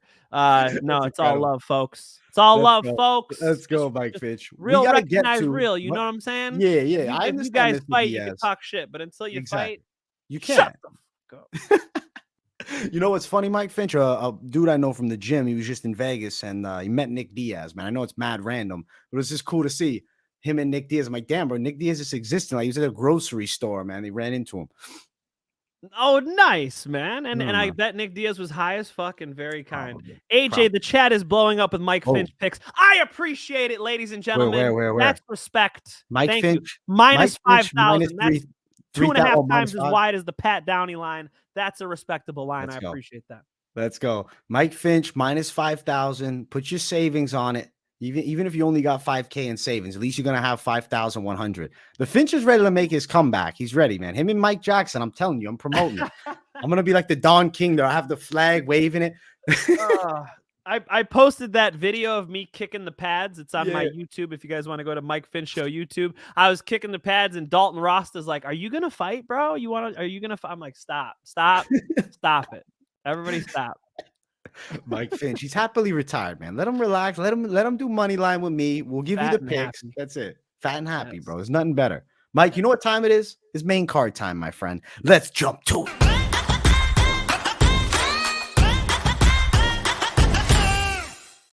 UFC Vegas 66, the final card of 2023. And it's Dober versus Green starting off the main card. Mike Finch, I'm very excited for this fight. And I love this matchmaking fight. I love seeing this matchup. Let's go. Let's hear the Mike Finch breakdown. I want to hear it, man. The first thing, we got a $20 drop from Kevin Albasri in the chat. Thank you so much to Kevin Albasri. We appreciate the 20. Mike Finch versus Paddy Pimblett. Oh, shit. Get a motherfucking soccer arena ready because we're going at it. I would take that fight in a heartbeat. That's dope. Paddy Pimblett's in season. Now, that's a tall test. I think Paddy might be the favorite in that one. I would respect that. Thank you, Kevin. Thank you for restirring this pot. Now I'm the fucking underdog. I'm gonna have to defend myself. Anyway, Drew Dober's about to beat the shit out of Bobby Green. Drew Dober is gonna take him down and elbow his head through that canvas. Bobby Green is only going to be able to throw hands with Drew Dober, and even at that, I don't know that he's gonna get Drew Dober out of there. Drew Dober's head is like a block of cement. You're gonna break your hand quicker than you're gonna break that cement. And I think that Drew Dober gets to the top position in this fight. If he's able to get through, tough tests like a Terrence McKinney and tough tests like dangerous guys on the feet, I think he's going to run over Bobby Green. It's a bad matchup for Bobby Green. We've seen him struggle off of his back. We're going to see him struggle again. I got Drew Dober. Money line all day, AJ. Let me tell you something, Mike Finch. I'm on the opposite side, my friend. I'm going Bobby Green. I'm going the Matador over the Bull in this one, Mike Finch. He touches him up from range. Dober's trying to wrestle. He gets Green down once or twice, but as they get slippery, he does a better job evading the attacks. His boxing's on point. Drew Dober's coming in that range. Green's touching him with straights. Green's like, oh, shit. He's touching him up. Dober comes heavy with power, right? Green's slipping and moving, and he counters him. Power shot hurts him, but Dober's chin is made out of iron. He's got what is the American dad jaw? You know what I'm saying? The crimson chin mixed with a little bit of American dad. So he's not going to knock him out. I think Bobby Green's going to get put to the test, use his speed advantage, and win a hard-fought competitive decision. I'm calling 29-28 Bobby King Green for the win. I'm going against you, Mike Finch. I don't know. I'm seeing Bobby Green. I'm seeing Green, baby. Do you think Bobby Green can defend the takedown? I'm going to say majority, yes, but if he is taken down, I'm more thinking, can he get back up? I'll say yes. Can he get back up? I think so. Not against Makhachev. Against Drew Dober, I think he will, man. I think Drew Dober is about to park that tank on top of him and elbow him in the face, bro. I think it's a terrible matchup for Bobby Green. I like Bobby Green's hands. I mean, respect to Bobby Green's hands for sure. He's got fast hands. I like how he uses that Philly shell, like he's fucking James Toney out there using the lead shoulder instead of his hand up. In MMA, you could probably try to sail a head kick off of his temple. That'd be a pretty cool move for Drew Dober. Although, Drew Dober was a little more short, stout, stocky guy, more of a puncher. But I think Drew Dober just, pull out the wrestling singlet, right? Bop, bop, put that wrestling singlet on, go out there, pretend like you're going to hit this guy, change levels, take him down, and he should run him over. I got Drew Dober confidently, AJ. Sorry, this is our biggest disagreement by far, because I'll tell you what, I like this Drew Dober pick. Damn, you liking it a lot. I respect it, Mike Finch. Listen, it's all good. You're on the other side. We're going to see on fight night if the Matador or the Bull takes it. Mike Finch says Drew Dober is running over Bobby Green. I'm saying Bobby Green might have a chance to make you a little green by upsetting Mike Finch and upsetting the whole bookies and everybody, because Bobby Green's dog money right now. He's sitting at plus 135. Yeah. Dober at minus 150. It's a damn good fight. And I like Bobby Green's side. But I will acknowledge Drew Dober's dangerous, Mike Finch. I'm not arguing with you there. Drew Dober's a beast. If Bobby Green is taken down and can't find a way back up, if he can't stop the takedown consistently, if he's constantly on his back, I'll be worried. But I think he's gonna stand upright and they're gonna strike a bit. I think Drew Dober is gonna finish him, dude. I think Drew Dober is gonna pass his guard. I think he's gonna mount him. I think he's gonna take his back. And it was alarming the lack of defense he showed against Islam Makhachev. And I know what you guys are gonna say. It's Islam Makhachev, Mike. He did it to Drew Dober too. Yeah, sort of. When Bobby Green was underneath him, it was as if he had already quit. It's not the type of thing I like to see. When you grapple with people a lot, you get a real feel for somebody who has that bottom game and somebody who doesn't. Like when he started making some stupid mistakes on bottom underneath Islam, I saw, oh, so you could do this to Bobby Green. Well, when Drew Dober's on top of people, he breaks them too. I do think Drew Dober is durable too, AJ. That's another reason why I'm happy to bet on Drew Dober, which I plan on doing, is because Drew Dober is not just better at grappling and has a pathway to win this fight, but he's also able to survive a storm. He's also able to kind of weather it. I think that makes him a good bet for this fight card. Drew Dober, my favorite pick so far. Mike Finch on the opposite side of me. I'm going Bobby Green. And I'm digging my heels in. Mike Finch is ready to go to war with that pick. I'm excited for it, though, man. Now you got me way more excited for that fight, man. We're gonna find out who gets it. It's gonna be a match. Good. Because It's gonna in be good. addition to giving picks to you guys, my main job is getting people excited for fights. So go. good. I've been doing it since I was a little kid, since I was 10 years old, inviting my friends over to my house. This is Chuck Liddell. This is Tito Ortiz. This is why it matters. Get everybody in and excited about it, right? This is what I do. Let's go, Mike Finch. The hype, Mike Finch. Let's get to the next one. It's a battle of kind of differentials in styles. You got Cody Brundage, Mikhail Oleksiejczuk. Oleksiejczuk has recently dropped to 85 after, a good amount of fights up at 205. Brundage, recent loss to Mike Finch's favorite fighter, Nick Maximov, but he is on a nice little win streak right now. To me, Mike Finch, I think the Oleksiejczuk side needs it on the feet. So if Brundage is consistently taking him down and he's able to control, I'd be a little concerned. But the power of Oleksiejczuk is real. I like his boxing skill set. He's a southpaw too. I'm not sold on Brundage. When I see Brundage's style, I think of the bullying wrestler style. He'll blitz you. He can beat you up if he can take you down, and he can be consistent with that. The way he starched Tresean Gore was because Gore was overly concerned about the takedowns. I think Oleksiejczuk, even if Brundage gets at the legs, even if he's down, I don't see it as game over, and I still think the striking of Oleksiejczuk is a threat throughout this whole thing. So I'm going to go Oleksiejczuk by knockout in this one over Brundage. Ooh, I could see it, dude. Oleksiejczuk's hands looked really good. He had that nice little showcase fight in his last one against Mr. Alvey. Man, I think Brundage needs to grapple in this fight. It's like he's going to get beat up on the feet if he doesn't. He has to change levels and get to that top position, or at least get his hands clasped, get this guy on the fence. So it's going to be a matter of, who can dictate where this fight takes place, because if it's on the feet, Oleksiejczuk all day, man. He's got nice fast hands. I like his mobilities on the balls of his feet really well. I'll go ahead and take him as well, but there is a risk here, and I just wonder, if I spent, if I hired a private investigator and really dug into his entire career, I'm just interested to see what the takedown defense, what the overall grappling is of Oleksiejczuk. You really have to weigh it against Brundage, because if Brundage can get to the top position, that's where he starts taking this thing. That's where he starts running with it. So as long as it could stay on the feet, I like the striking of Oleksiejczuk. Oleksiejczuk with the fast hands, very confident with it too. And he might get him out of there. I don't know. Brundage, on the other hand, needs those takedowns, AJ. He needs them or he's cooked. He needs them or he's cooked. I agree, my friend. I feel like the Oleksiejczuk knockout is pretty possible here. As far as the odds for it, Oleksiejczuk to win money line is minus 275, Brundage at plus 230. So the odds are crazy wide. Oleksiejczuk's proven vet, though, and he's beaten some good guys, like, not the top tier, but he's been in there with some names at 205. And obviously that Alvey win was very one-sided and quick.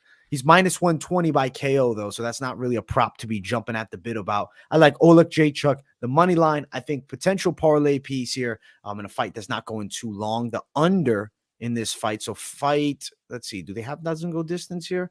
Yeah, we have doesn't go distance right now. What is that? Sitting at minus 260. Yeah, that under 2.5 right now isn't available. Oleksiejczuk can get a lot of there, bro. He can. He's a knockout guy. I'm going Oleksiejczuk. I'm confident he wins, bro. Yeah, the method's tough for me. I could see Brundage getting tagged and then shooting and kind of, dragging this thing out. So I could see it going all three as well. It might be a little more competitive. Let's go decision. But Oleksiejczuk has the nuclear option. So if you guys are betting this one, money line. Money line. Oleksiejczuk, the win for both of us. Next fight. Interesting matchup. Alex Caceres and Julian Erosa. Dude, it's so, I feel like weird to say, but Erosa kind of fights to his opponent's levels. His last fight, he looked like an absolute stud. Fight before that, he split decision, beating Steven Peterson. Caceres recently lost a fight when he was, turning that next tide over to the upper echelon of the weight class, but he's always proven good. What's your side in this one, Mike Finch? These are guys that have been around for a while. Both have taken losses before, but both also have some upset wins they've pulled off. Yeah, Erosa carries the hands a little low. I think Alex Caceres might be able to sail one of those kicks up top. And It's a tough pick for me, man. I originally wrote down Alex Caceres decision, but I could see Rosa grinding this thing out too. It's going to be an interesting one. I like the length of Alex Caceres. I do think at range he could do some work. I do think his grappling's decent too, AJ. I'll go Alex Caceres decision and not the most confident pick of the night. Okay. So I'm feeling a little better about this decision side on Caceres for the reason of Rosa, like I just mentioned, he fights to the level of the opponents. Also, the fact the hands are low. I like that point. Caceres, not your traditional tight boxing style like a Jared Gordon, more of a rangy, higher guard, though. He keeps it up. I like the straight shots coming in. I like the grappling ability. I think the hit ability of Arosa is definitely there. As much as he does kind of have decent little flow with the side to side, your hands are low at all times, and he's kind of awkward. And at moments, he's going to be throwing shots and out of position. Caceres can sting some shots and make him pay. It's not like Caceres is bringing in that one-touch KO pop, but if he lands clean punches, it's going to do something. I think he could engage the grappling and have success. I feel like the side of Caceres to win by a decision is like fairly likely here. I mean, I think people right now are riding high off of Rosa's wins, but I'm thinking to myself, damn, I remember people not feeling him, and like he gets these big upsets, and now the whole opinion is kind of hard change. But I remember when Rosa was Mr. Inconsistency. I remember when he's losing these fights, and I have to go with Caceres. Even though we've seen Caceres lose when the level shifts, I don't think Rosa is that level. I think these guys are close on the lineup, and I think Caceres is going to be the better martial artist when it's said and done. So I'm going to take him on the cards. I'm going to agree. Decision, Alex Caceres, Bruce Leroy. It's a no bet for me, guys, because Arosa does have a pathway to win this thing, and you make a good point about Arosa's inconsistencies. We could say the same thing about Alex Caceres. What's that record? It's not beautiful. Let me pull it up. Yeah, it's definitely let's see. Recently, Caceres was on a little roll. He had 1, 2, 3, 4, 5 in a row, and then he fought Sadiq Yusuf and lost. Arosa on the other side was riding 3 in a row into this fight. He's riding 3 in a row. Before that, it was a Sungwoo Choi knockout. He's been on fire since coming back to the UFC, though. Yeah. When you look at lost to Sungwoo Choi, no problem with that. I mean, it's a tough one for me because Juicy J, Julian Arosa, I could also see winning this fight, man. It's a no bet. Put your money on Drew Dober. Let's smash AJ. Let's fucking smash him. Let's go. Caceres, my pick. I like dog money on this guy. I think he beats Juicy J, Julian Arosa, and I am excited as hell to see him do it. Let's go, baby. Mike Finch, let's keep running. We're already at the co-main event. I guess we've been here a while, but it feels like just a moment ago we started the first fight of the night. Arman Tsarukyan, Damir Ismagulov. This fight. Is a top level right here. These guys are the next up. I have to go Tsarukyan, man. I think that he's going to be attempting the wrestling. I definitely don't think it's going to be easy for him to get Ismagulov down, but I feel like he will find takedowns. He'll definitely find control and pressure. I think the striking, he's going to have a little bit of a speed edge, but I feel like Ismagulov is a little more accurate and fights well from distance, especially behind that like lead hand, the way he kind of holds it.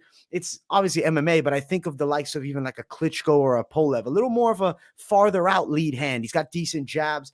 You notice how Ismagulov has that little twitch that he does too, man. It gives him like hyper accuracy. This is a hard fight, man. I don't think it's an easy out for Tsarukyan, but I do think he'll get to Ismagulov and get it on the cards. I think the wrestling will be a factor. I do feel like if one is to gas, it's not Tsarukyan. I would assume it's Ismagulov. It's only 3 rounds though, but I'll pick Tsarukyan on the cards to win it. I don't think either of them are gassing, bro. These two guys are very high level. Ismagulov's striking is very good. He's a very smart guy, and he's going to be hard to wrestle with for sure. But Tsarukyan, I've just been very high on, man. Tsarukyan, I do think is going to be challenging for that lightweight title at some point. I think he bounces back with this one. Although, we said it about Till. We said it about a couple of these others. It's like when these guys come off of a loss, damn UFC, they're not trying to throw him no bones, bro. Ismagulov is a very tall task. Arman Tsarukyan's a guy I like to green light betting on. This is a good one. I'm gonna take Tsarukyan. I think Tsarukyan gets the wrestling. I do think he gets the takedowns going. He's one of the best wrestlers I've seen in that UFC lightweight division, and that's saying something when we got the Khabibs and the Islams and the Gamrots and the, it's a full division of great grapplers. And here's another one. Arman Tsarukyan, extremely impressed. I saw he was training with Marvin Vettori and them, some bigger guys getting some good looks. He's super powerful, AJ. When he gets a hold of these guys, I do think he's going to drag Ismagulov onto the ground. I think those takedowns will add up to making a difference. If this was a kickboxing fight, I got to be honest, I'd take Ismagulov. I would. I'd agree with that, actually. Is Ismagulov fast, rangy, technical, relatively technical?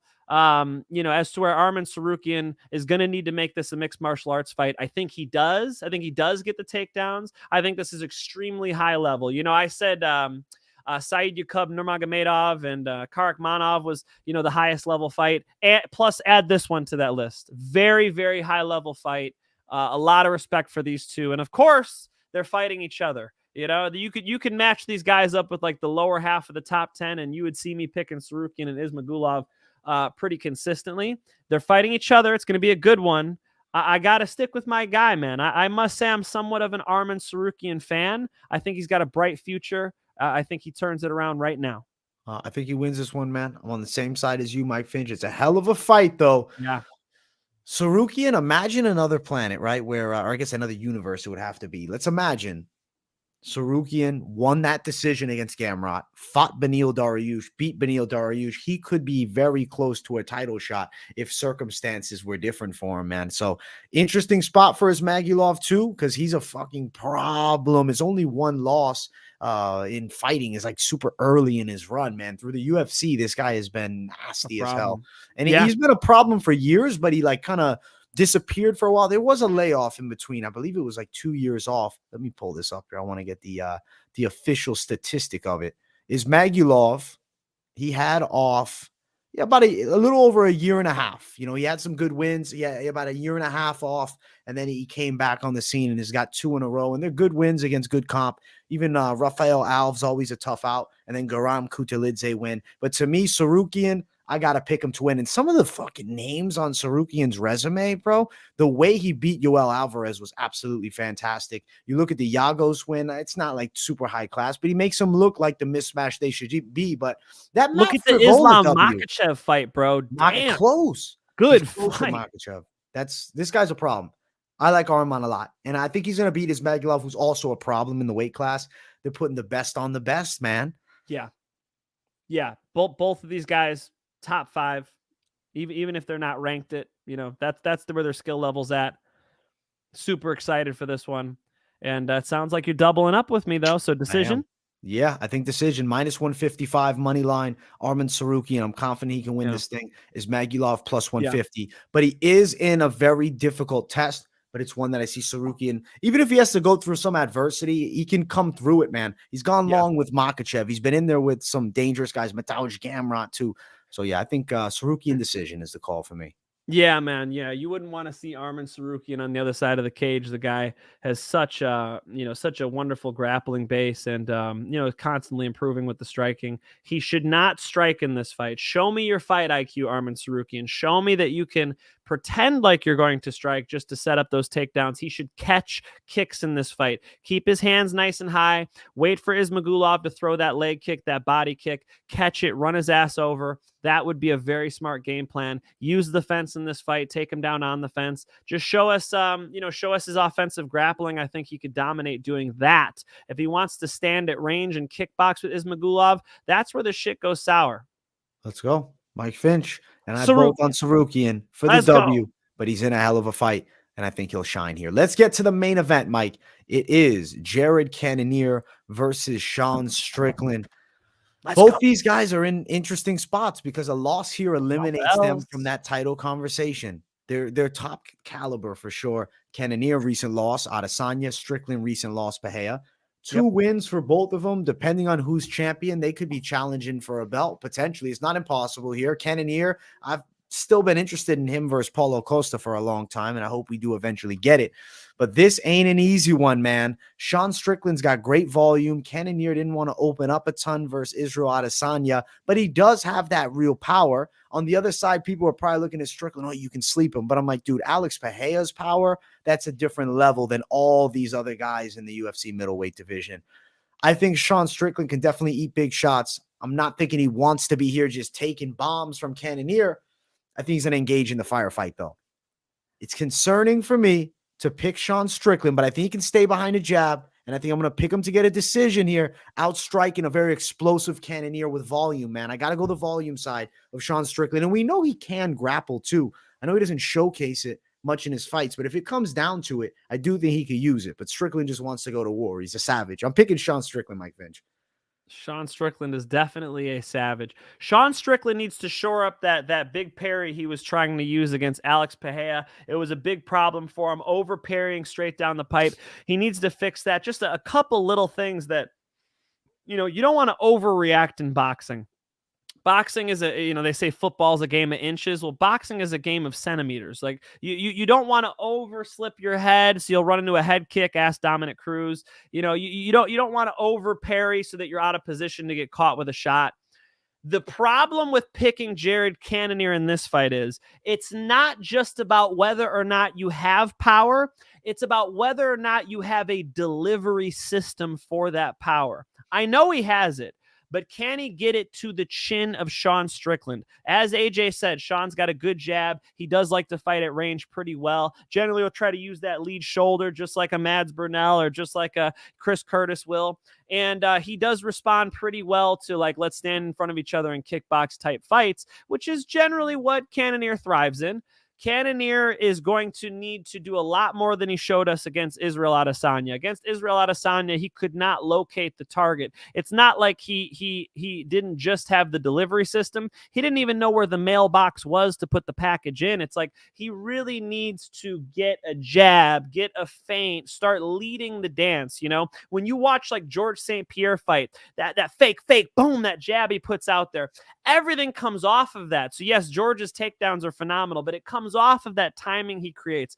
Jared Cannonier has a big problem creating that timing, and Sean Strickland is very good at that. He's actually very good at kind of leading the dance. I think Sean Strickland outpoints him in this fight. He shouldn't get too overzealous. Striking should be fine here as long as he doesn't stand in exchange with Jared Cannonier. The problem comes in when Sean smacks him with something and then decides to plant his feet a little bit. If you plant your feet and start throwing down with Jared Cannonier, you're going to end up looking at the lights. We don't want to see another knockout loss for Sean Strickland. I do think he can get it done in this fight. I'll take Sean Strickland via decision in one where he will risk his health, but I do believe that jab, a little bit of footwork, a little bit of extreme couture wrestling could definitely add up to a victory for him.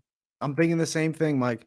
I think he's going to do it, but damn, it's a fucking fight, man. This is a scrap. This is not the guy you want to be across from taking bombs. Because, I mean, outside of Alex Pereira, the Israel Adesanya's, Jared Cannonier is a known knockout artist, man. And I'm picking him to get the Dubsky. Not Jared Cannonier. What am I saying? I'm picking Sean Strickland to get the Dubsky in a risky-ass fight against Cannonier. If the chin's up and boom, a big punch could end anything. But I do think there's a speed advantage, too, for Sean Strickland. I think so. And the reason why it's a speed advantage is because he's just relaxed when he's throwing. And you see Jared Cannonier can get a little wound up, and when Jared Cannonier tries to throw, he has some accuracy issues. I see some accuracy issues with Cannonier. I don't see that so much with Sean Strickland. Sean Strickland's issue with Alex Pereira was that big parry hand he was trying to throw out there. It's not that he can't box. It's just this one little hole in his game that really ended up being the way Pereira's got such a good lead hook. It was just like the worst type of style matchup for him to not have that good parry hand going. With the Cannonier fight, I think Cannonier is going to have trouble putting shots together, AJ. Good fight, always dangerous when you're in there with Jared Cannonier. I don't think you're crazy if you're going Jared Cannonier, but I think Strickland actually is better. I think he is the better technical fighter, and I wouldn't be surprised if we saw a little bit of that extreme couture wrestling. I know Johnny Eblen, Bellator middleweight champion, was getting rounds in with him, and he told me that Sean could grapple a little bit, so I would like to see that, Sean. Can you show us, Sean? Can we see a takedown? Show us you're a mixed martial arts fighter. What are you waiting for? Sean Strickland. Let's see. Maybe he brings out the blast double leg and he's pounding out Cannonier from Mount. Or We Dream. see Mark We'll the see. Hammer Strickland or something like that, bro. We'll find out.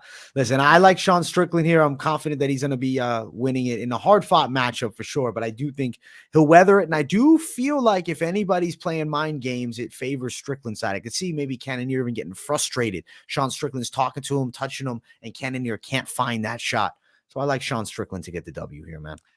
I like Sean Strickland to get the W because it's going to be hard to get to him. You have to trick him like Pereira did. The accuracy problems and the overall problems of leading the dance, having timing for Cannonier is going to be his hurdle. He hasn't shown me that yet, so I can't bet on him. As far as Sean Strickland goes, it's not a crazy bet. I think the odds are relatively close. Yes. Yeah, they're near even money here. You're looking at Sean Strickland minus 115, Cannonier upwards of plus 110, depending where you're at. Yeah, so there you go. I think that I think also that at least he has the other aspects. Whether or not we see it, I don't know. Yeah. But if these two were about to do like an 80cc grappling match, I would favor Sean Strickland. He's at the right teams for it. All of his training partners, they're good grapplers. So I gotta think that he's got some tools he hasn't shown us yet. Let's see it, Sean. Let's go. Sean Strickland, the win for myself and Mike Finch. Leaning that decision for me. You're feeling the same? You think it's going on? I'm feeling the same way. Sean Strickland, there's a line that Rampage Jackson said about Forrest Griffin. He said, Forrest couldn't bust a grape. And unfortunately for Sean Strickland cannot bust a grape. The man does not have one punch KO ability.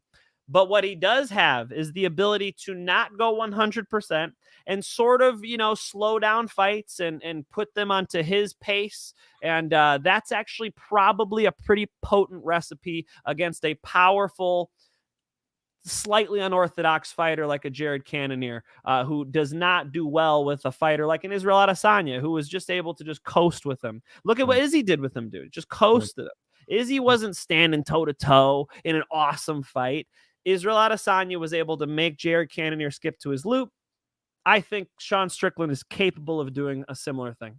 Let's go. Mike Finch and I both on the same main event winner, Sean Strickland, for the end of the 2022 fight card. Was it 2023? Damn. 2022 fight cards. They're not even giving us a year-end card. I guess we're going to have to watch Bellator Risen, people. Yes, sir. Let's go. Bellator Risen, guys. We're doing a Moneyline episode for that, so make sure you tune in. We're not done here yet because we got to talk about the lock of the night.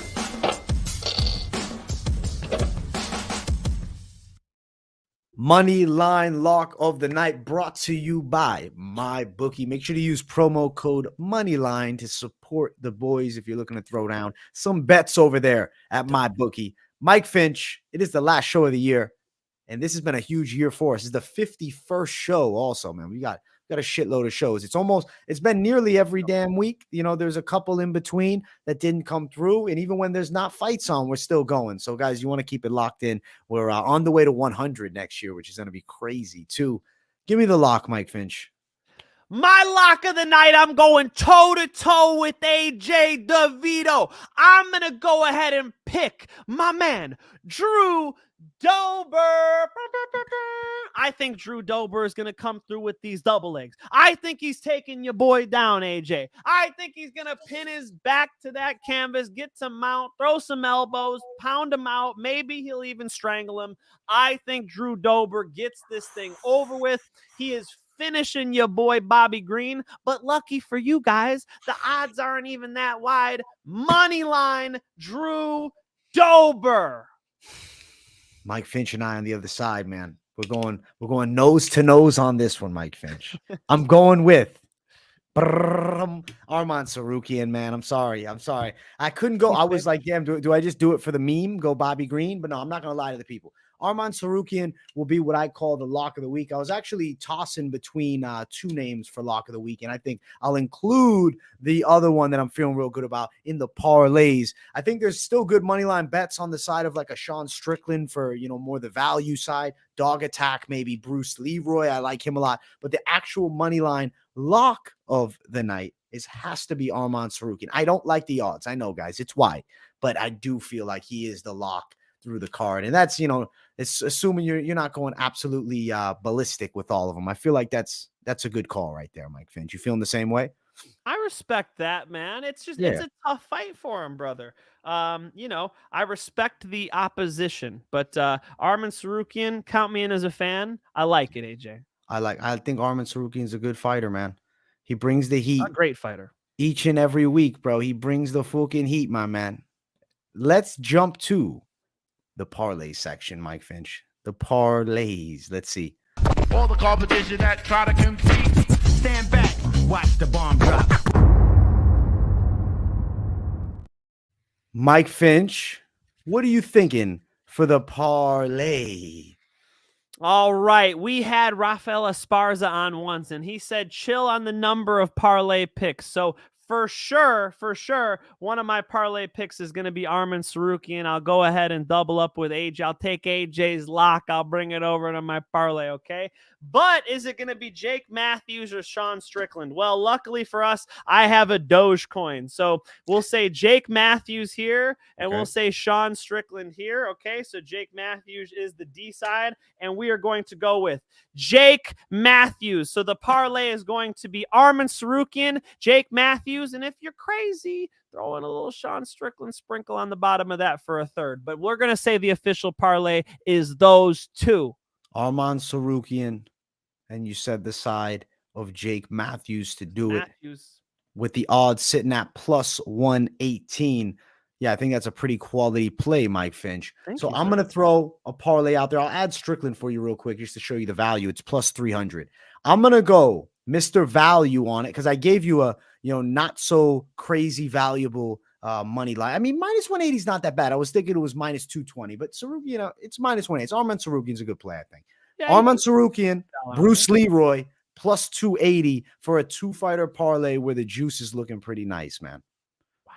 He's going to put Bruce Leroy in a motherfucking parlay. I'm putting My Bruce man Leroy. has lost his mind. Maybe. We shall see, Mike. Now, if you don't want to play Bruce Leroy, if you're like, listen, I ain't touching him, bro. Give me something else. Oleksiejczuk and the side of Jake Matthews, I think, are phenomenal additions, which brings you to plus 200. So some ways to play it. I do think there's some good bets on this card. And Mike Finch, I'm noticing something as I'm going by. I'm looking through all my slides, and I'm saying to myself, where is Amir Albazi's fight? Is it removed? Is it not happening? Or is this a mistake on my end? So I pull up the Tapology here, and I'm giving myself a double glance. And I forgot to save the graphic, Mike Finch. It's on me, bro. So we have to talk about that fight, though, Mike. Do I make a graphic as we speak, or do we break it down right fucking now? Right the people are on board. I'm going Albazi. I think he gets the decision. I think he scores the takedowns. Yeah, I think that he's gonna work him, man. I don't think Costa's gonna have it for him. I will say Costa's got some heavy hands, though. He's got some power for flyweight, but not gonna be running through the Albazi side. I think Albazi's consistent with wrestling. Controls him on the floor, beats him up a little bit. This is actually a fight I was looking forward to talking about too. So we're still bringing it in at the end. Graphicalist, we got our main event fighters in. It is what it is. I'm gonna go with you. Same side, Albazi. But can you really touch the money line? He's crazy wide. He could be maybe one of those parlay type pieces at minus 400. Cost that plus 330. I think Albazi with the wrestling. Yeah, you could throw him in a parlay, but don't go crazy on it, guys. I think the best value on this card by far is that Drew Dober over Bobby Green pick. I know AJ disagrees with me. We'll find out, my friend. We will find out. But yeah, I hope some of you guys made some money on that Dricus Duplessis pick. I hope somebody made some money on the minus 2,000 favorite who lost Mr. Pat Downey to Christian. I just feel like, if I'm going to pick one bet on this card, it has to be that Drew Dober fight. I know some of you guys disagree with me, and that's okay. But if you're going to play Albazi, AJ, those odds are too wide for that money line, dude. And how does he win the fight? Probably goes all three, right? So if it ends up anywhere for me, it's at the bottom of a parlay. Right. Listen, let's go, Mike Finch. Dude, we got this guy in the chat that was saying he wanted to fight you. Now he's talking smack about the pick out here, man. Look at this guy. He's lost his mind, man. Anybody that has no pro experience that's saying they're taking out 5-0 Mike Finch, you can't trust those picks, baby. That's all I'm saying. Come on, dog. Do I even need to tell these people? You guys already know. I've had about 150 grappling matches. I've been in fist fights in cages. Get on my level, son. Let's see let's see the video. I love bringing this out of you, Mike. I love it, Mike. I wish Mike had these shades I could throw him. Like, let's go, Mike. Where are my shades at? I was just wearing them today. I got some dope ones. And I saw somebody was asking if it's a real Dogecoin. It is a real Dogecoin. Look at it's actually like if you sold it would be sold as a Dogecoin at that value. This is the physical Dogecoin, ladies and gentlemen, straight from Elon Musk. Okay. If you want your own Dogecoin, hit me up at Mike Finch MMA. Maybe I'll sell it to you. Mike Finch, I gotta save you in the chat, man. These guys are messing up your record, bro. I'm sending the Tapology link so they can all read it. Jesus Christ. Look it up yourselves. Don't make AJ go. I have never lost a fight in my life. I don't care if it was 7th grade when I was beating up Dan Kitterman in the middle school locker room. I don't care if it was, you know what I'm saying? I don't lose fights, folks. All right. Let's go. Put some respect on my name. Put some respect on him. Let's go, Mike. Much love, bro.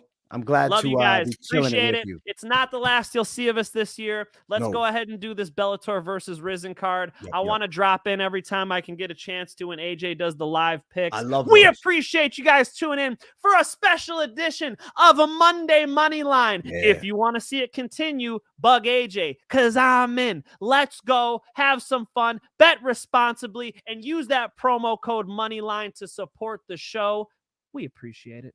Much love. And guys, give Mike Finch a subscription. I got his channel link in the description as always. Much love, people. Thank you all so much. This week, I'm going to Vegas. So tomorrow, there's no late night live. I'm going to be out late doing some live shit in Las Vegas. But Wednesday, I'll still drop this week's Best MMA Bets, but it's going to be the on-the-road version, so expect the 1.0 style. Don't think I'll be throwing in the same crazy graphics. I'll bring up the odds and maybe use the Tapology and, give it a little flair. I'll still try to drop that weigh-in recap show as well, and if I have time in Vegas, maybe I'll throw up a random live. We'll see. But I'm going to be enjoying some sights, man. I'm also going to Grand Canyon too, man. So that's going to be sick.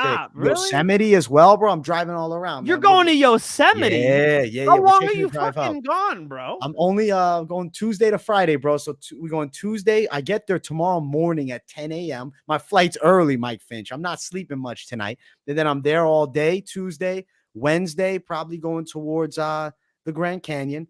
Thursday, probably going towards the Yosemite side. And then Friday, I leave late at night, bro. 11 p.m. Driving from the Grand Canyon to Yosemite National Park. Well, we're going to go back to Vegas, and then we might drive to Yosemite. How far is the drive from there, Mike Finch? Bro, not short, bro. Are Mike, you talking about Zion 3 National hours? Park? Are you tripping? Yosemite is beautiful. I have been there. I cannot recommend Taft Point enough. You ever see that classic picture of like the California bear on the edge of the cliff? That's Taft Point. It is insane. Okay. There's a picture of my wife standing on the edge of the point, and if a gust of wind came by, I'd be single. You know what I'm saying? Holy it's like shit. A 2,000-foot drop. It is incredible, but that's a far drive. Las Vegas, Nevada, to Yosemite National Park is, drum roll, it's a 7.5 hour drive. Not doing it. Definitely not doing it. That was a mistake then. It must be something else, man. Oh my God. Come on, son. You can't be telling me you're going to Yosemite. You got me hyped, bro. I mixed it up then, man. I guess it must be another national park, man. My buddy's, he been there before. I never been to Vegas. This is the first time. I never even been around there. Zion National Park isn't too crazy. Wait, far. is it might be Zion, Mike Finch. I might just be saying Yosemite. Is it Zion? Okay, Zion would be less crazy. It's still a bit of a drive. It'd be 2.5 hours to Zion. It's that one. That's the one. Okay. So I remember it was 2.5 hours. Zion National Park, man. So Zion National Park, the Narrows. It's these 1,000-foot cliffs that go on for just 10 miles of hiking. It might be 5 miles up, 5 miles back. You hike through a river. Insane. Bring water shoes and walking sticks. And then they also have Angel's Landing, where you hike on like the spine of this cliff. And a little sketchy, but they got like a chain up there now that a couple like, people have fallen to their deaths a few times, they got like this chain to hang on to now. It was very cool, bro. So the Narrows and Angels Landing at Zion. I'm kind of I like hiking. So if you need some, you need some destinations, some trails, ask your boy. I got you. Mike Finch, I appreciate you. People, I appreciate you. You got a little insight to Mike Finch, the travel guide side. You know what I'm saying? It's his new side hustle. Much love, people. We thank you all so much. We'll be back next week bringing the heat. Peace, guys. Peace.